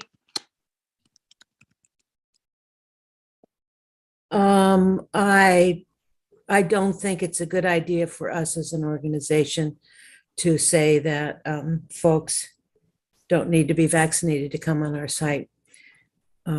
We had enough difficulty when that was a requirement and became a super spreader event. I don't think we need to change the policy at this time. Thank you. John Pincus?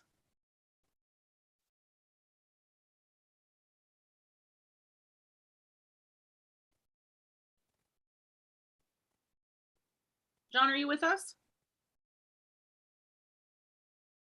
Sorry, I got kicked out somehow. But well, I think that it's really tough to maintain the standard that we have when the rest of the world seems to have gone a different direction for the moment. This motion does seem to tie us to following the CDC and Lane County Health guidelines. And so I presume that under this motion, if they should tell us that everybody should be vaccinated or that we should take extra precautions, we could go back to what we have now. But I think under the current climate, the whole world is a super spreader. Any place I go, including the university, downtown, every place, people are not following those protocols anymore. So it makes it kind of tough for us to operate as an organization in a way that's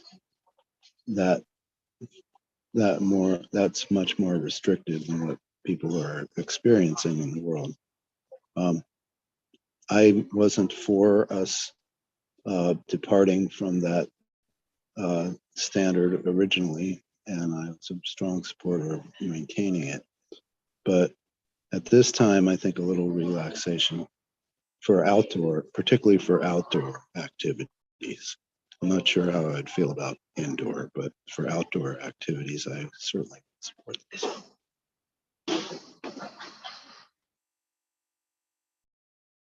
Do we have any more member input? Okay, moving to board discussion. Lisa.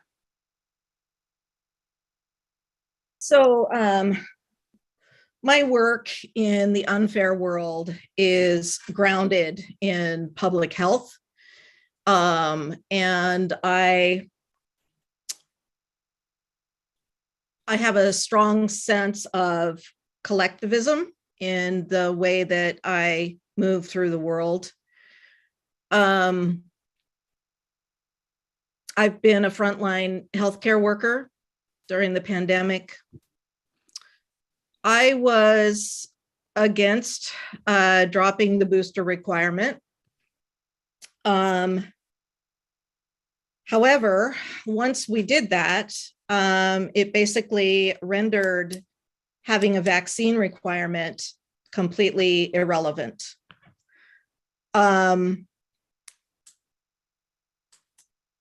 And at this time, it's really unenforceable.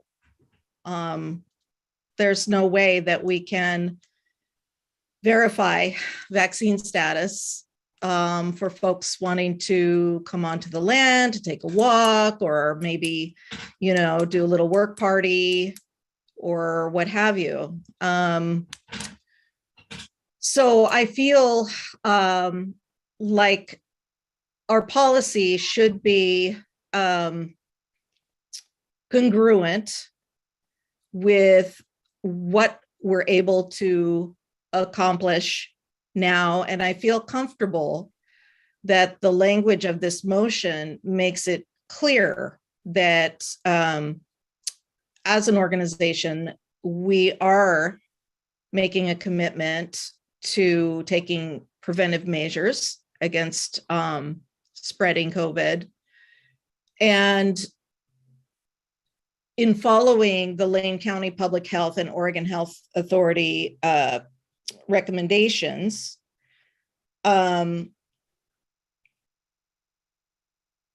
we'll be following the lead of the lead public health agencies in our area, which I think is appropriate. I would hope, and this is my personal hope, is that we won't just meet the minimum recommendations or just do what we're required. I'd like to think that as a community,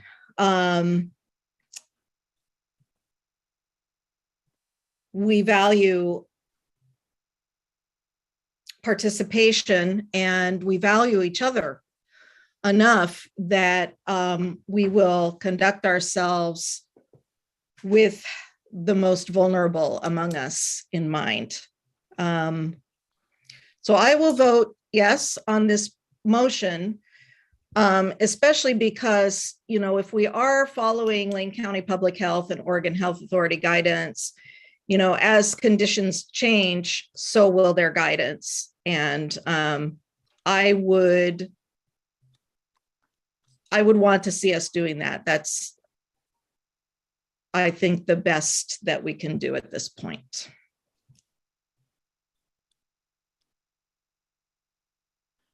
So my hand's up next. Spirit, who had to join from her phone, has asked me to read the motion again. The Oregon Country Fair will continue to take preventative measures against the spread of COVID-19 and will follow the recommendations of Lane County Public Health and the Oregon Health Authority. While the Oregon Country Fair encourages everyone who is able to be vaccinated against COVID-19 to do so, proof of a COVID-19 vaccination is not required at this time for entry to fair-owned property or sponsored sanctioned events. So I think it's probably time for us to do this. I share much of Lisa's, what sounded like Lisa's reluctant acceptance. I do think it should come with a plea, though, which is for all of us to help. Oh, sorry, Lisa, not reluctant. Sorry, I should not have made an assessment of your opinion. But I just think we should all be aware that there are vulnerable folks in our population, and that in order for our event to be as inclusive as we want it to be, and to protect the folks who need the most protection immunity-wise, maybe what it means is that we voluntarily wear masks when we're outside on site. Maybe, you know, like, I'm not saying that as a policy. I'm saying that each of us has to hold in our hearts that our community does include vulnerable people. And that if we have this policy, even what's most in line with the Lane County Public Health current guidelines could be dangerous for some. And so I also will vote to support this because I think it's time, and I think this is what we need to do. But I hope that we think about those folks who aren't quite ready to go vaccination free or mask free yet. Any more board discussion? John?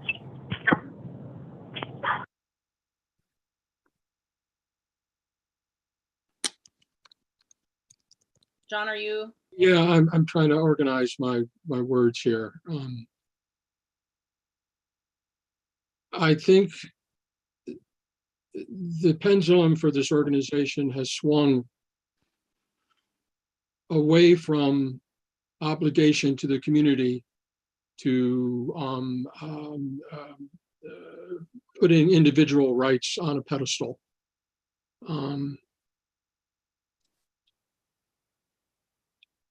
The fact is that our vaccine policy, I agree, is pretty much unenforceable, or meaningless when we got rid of the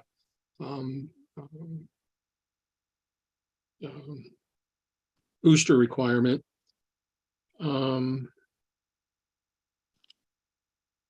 And I just am saddened that we can't make a community commitment to protecting the most vulnerable of our population, that we simply leave it up to the individuals. I don't know what preventive measures against the spread of COVID-19 we are taking. I sure didn't see them a whole lot at the fair.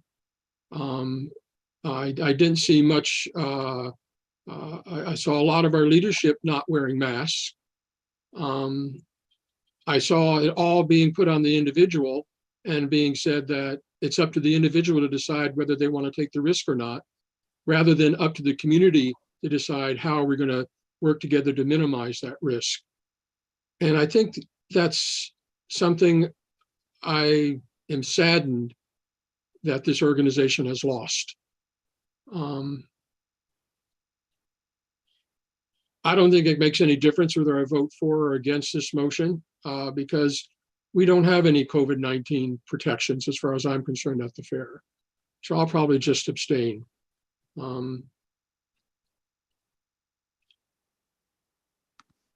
Yeah, I'm very saddened by this organization. Paxton? I really appreciate the rewrite, George. Thank you for including, the recommendations of Lane County Public Health and Oregon Health Authority. I think that's what we have to follow. Thank you very much. Spirit? I also really do like the rewrite as well. I don't regret our decision during the fair, though I do regret the loss of attendants of Fair Family who may or may not even return. And I feel like we need to be more aligned with the social norms as things are in our community right now. You know, when I am watching up-to-date news, I'm seeing Canada lift their bans. I would be shocked if any board member told me that they had not been out in public in places that do not require vaccines. And I think that we may never do away with this pandemic. You know, the pandemic may be here to stay. You know, COVID may be here to stay. Hopefully not the pandemic, but, you know, and I hope that we adapt to it. The people that needed to be safer before, because they're of a more vulnerable people when it comes to the virus, that includes myself, it includes my husband and so many others I know. You know, there still is a level of protection that will need to be maintained no matter what. We can continue to encourage vaccines, but I think it's time that we step up. If we see this virus start to spiral out of control again closer to, the new board can get educated and get up to speed and make the best decision for the organization when it comes to fair time again. But as of right now, I hope that we can all walk our talk. I'm sure we all go into grocery stores. I've seen many of us out and about at social gatherings and bars, some with and without masks. So I think it's time that we lift this. Thank you, George, so much for bringing this in the manner that you did. And I hope that the board supports this. Let's bring our family back together. Okay, seeing no more discussion, let's go to vote. I will vote yes. Spirit? Yes. Sam? Abstain. AJ? Yes. Sue?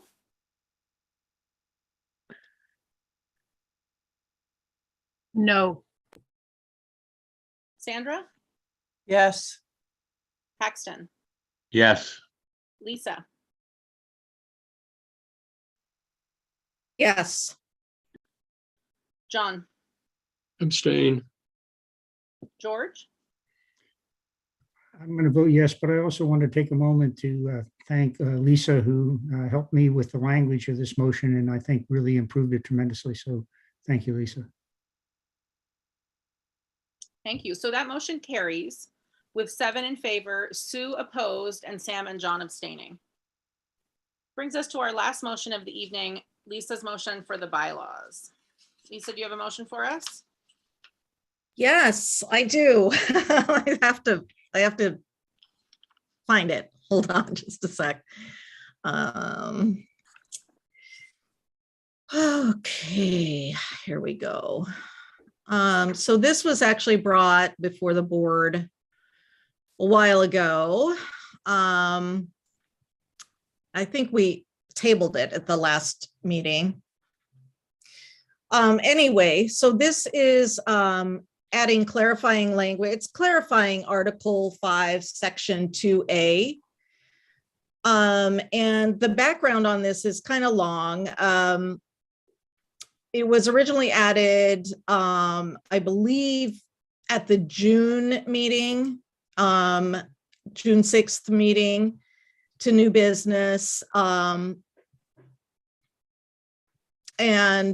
then at the August 1st board meeting, well, the original motion was to direct the bylaws committee to do this. And then at the August 1st meeting, the board of directors voted, they approved the motion to direct the bylaws committee to add clarifying language to Article 5, Section 2A. And then the bylaws committee did meet, and we went ahead and created a recommendation for the board for this. So I will read what the new language will be. I don't know if folks want to pull up their own copy of the bylaws and see what where things are different. But this has been on the table for a couple of months now. So hopefully you all have had a chance to reflect on it, to look at it. So the idea was to clarify that,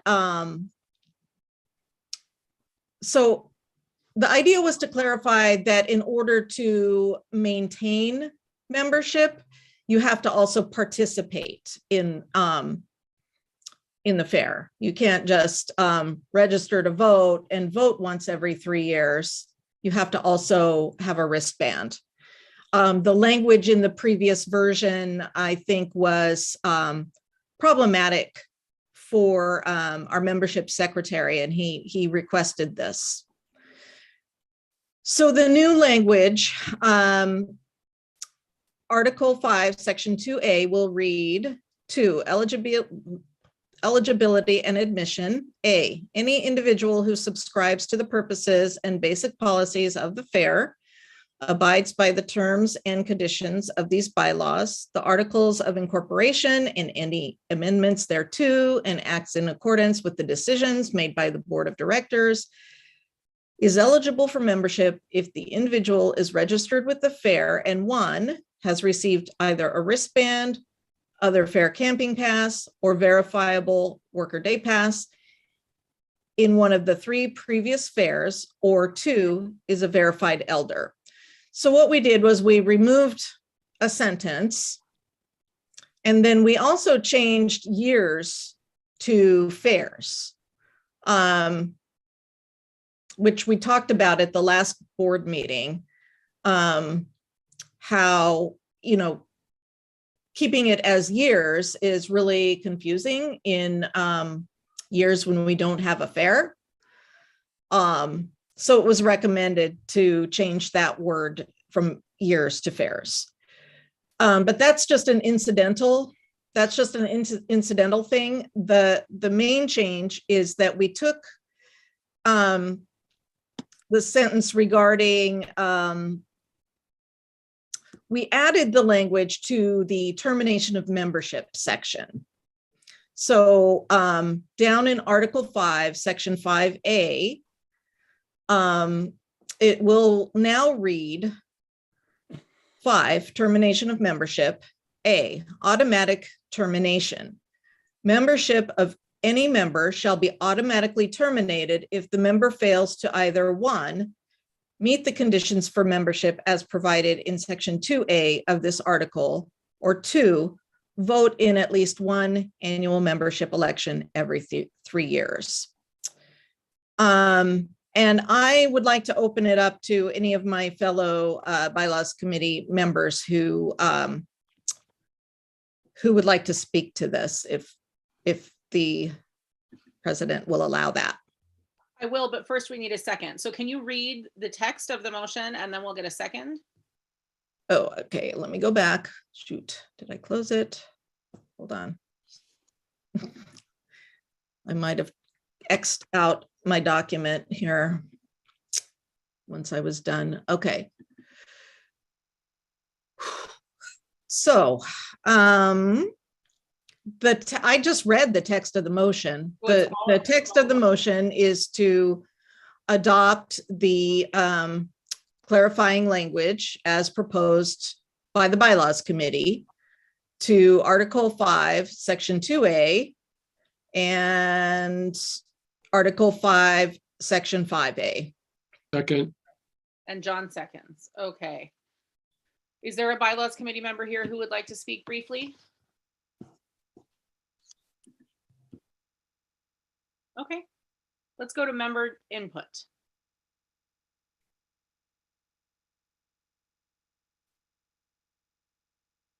No member input. Let's go to board discussion. Oh, John Pincus, I'll give you the floor because I know some. John used his time. Oh, he did use his 2 minutes? Yeah, well, he has like 5 seconds. John, do you have something to say in 5 seconds?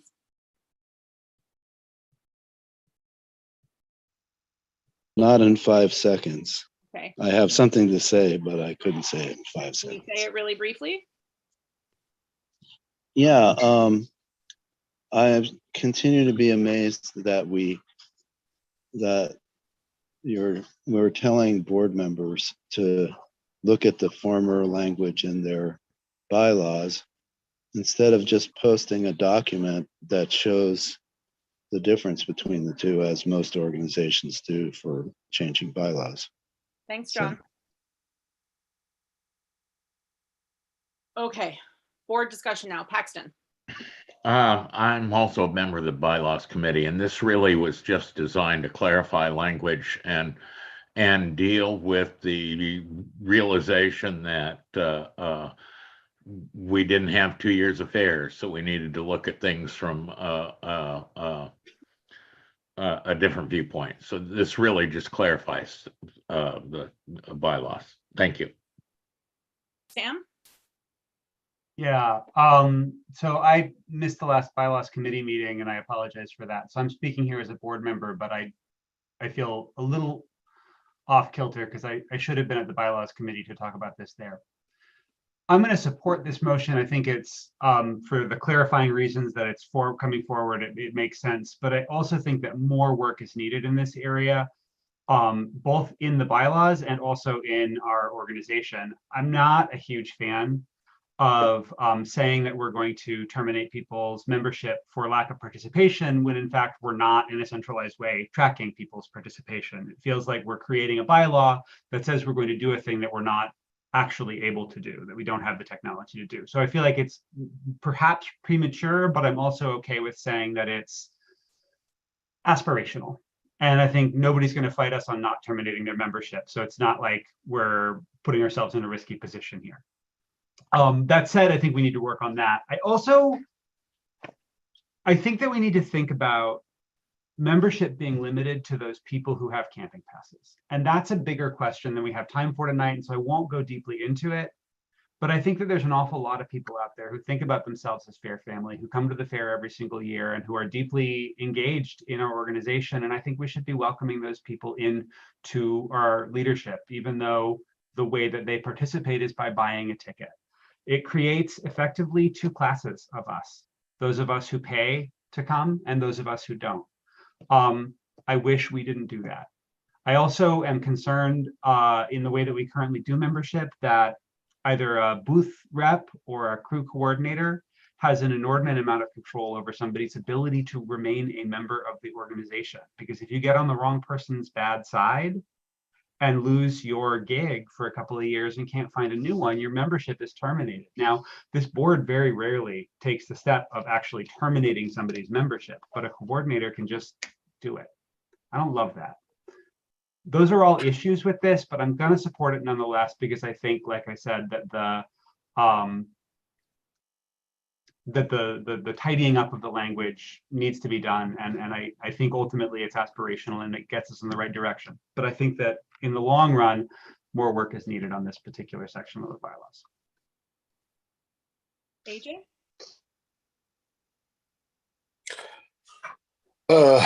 For the reasons that Sam just said, I am not going to be voting for this because I think termination of someone's membership shouldn't, if we're going to go that far, I think we shouldn't have room for needing to tidy up a motion.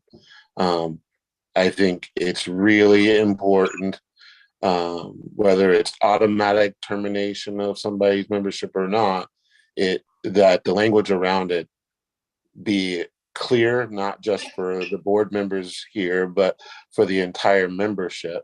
And I do think we don't have enough things in place to where this can't be used in a nefarious way by somebody that's not on this board. And so I just don't think it's clear enough.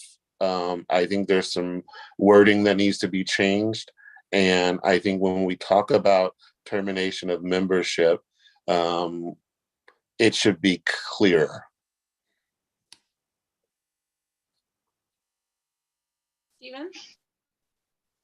Yeah, I'd just like to clarify things from my perspective. It is true that logistically, the way our systems are set up now, I cannot verify 5,000 members every year, their ongoing participation. We don't have an automated system to do that. I would really love to get a report at the end of every fair of every person that's gotten a wristband, day pass, whatever the board decides is the correct criterion for participation.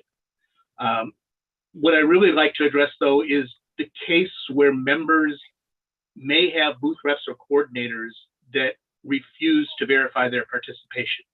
I have not dealt with this problem so far, other than some people not getting back to me.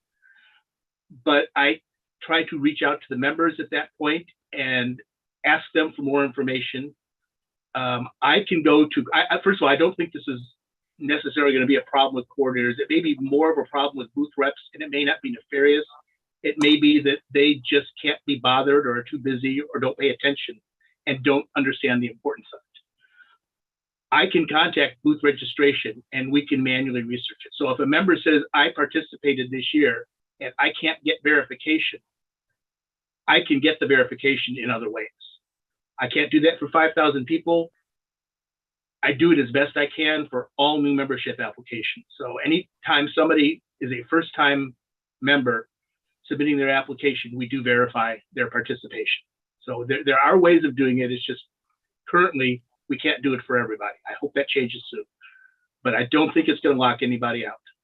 I'll do my best to get everybody verified. Thank you. Seeing no further board discussion, let's vote. AJ?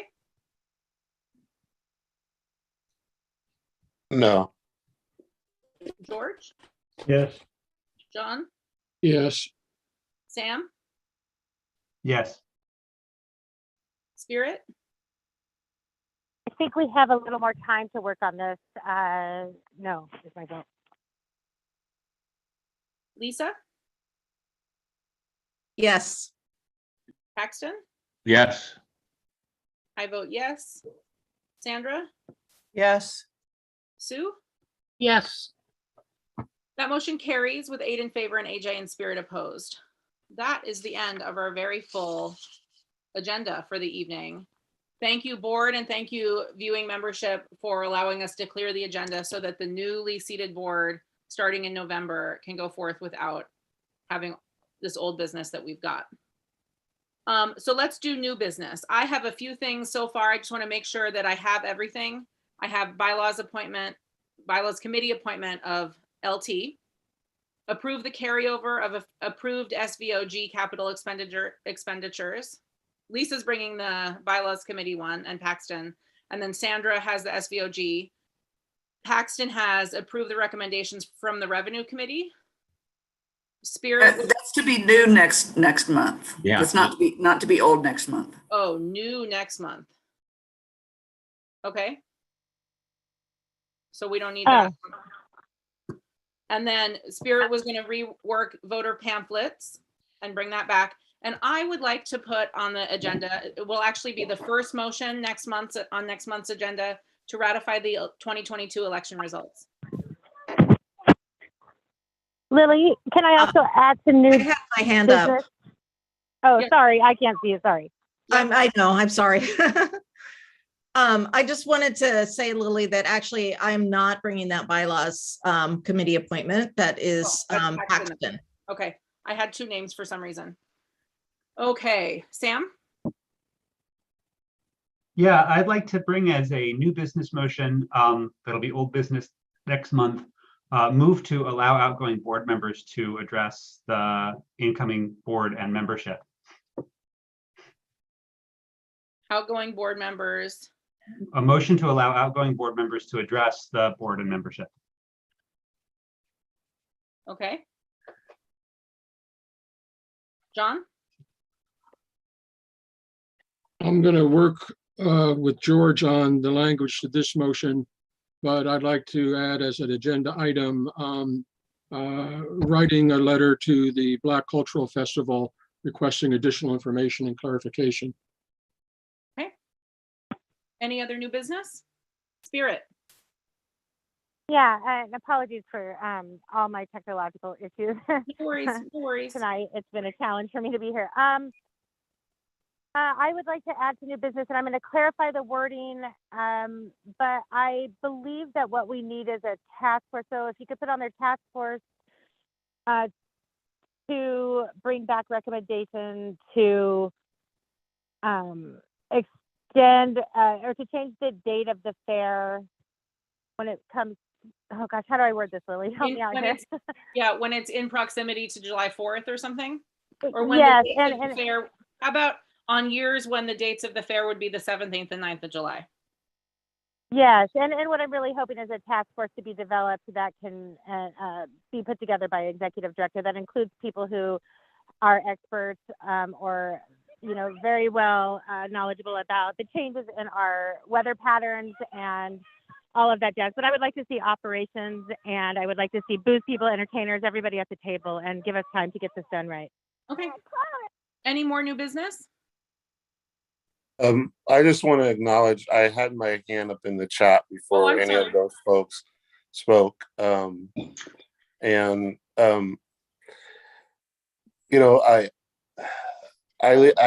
don't know how the wording is going to be, but I think that I would like to bring a motion that we sanction folks, members and board members who make threats, public threats in our public meeting towards the organization or any individual. I think there should be sanctioned by the president. So I will make that motion. I'll make the wording of that motion a little bit better, but I like to bring that as new business. Okay. Any more new business? So we are passing on to the 2022 to 2023 board, quite a few agenda items for old business next month. Our next board meeting is Monday, November 7th, 7 p.m.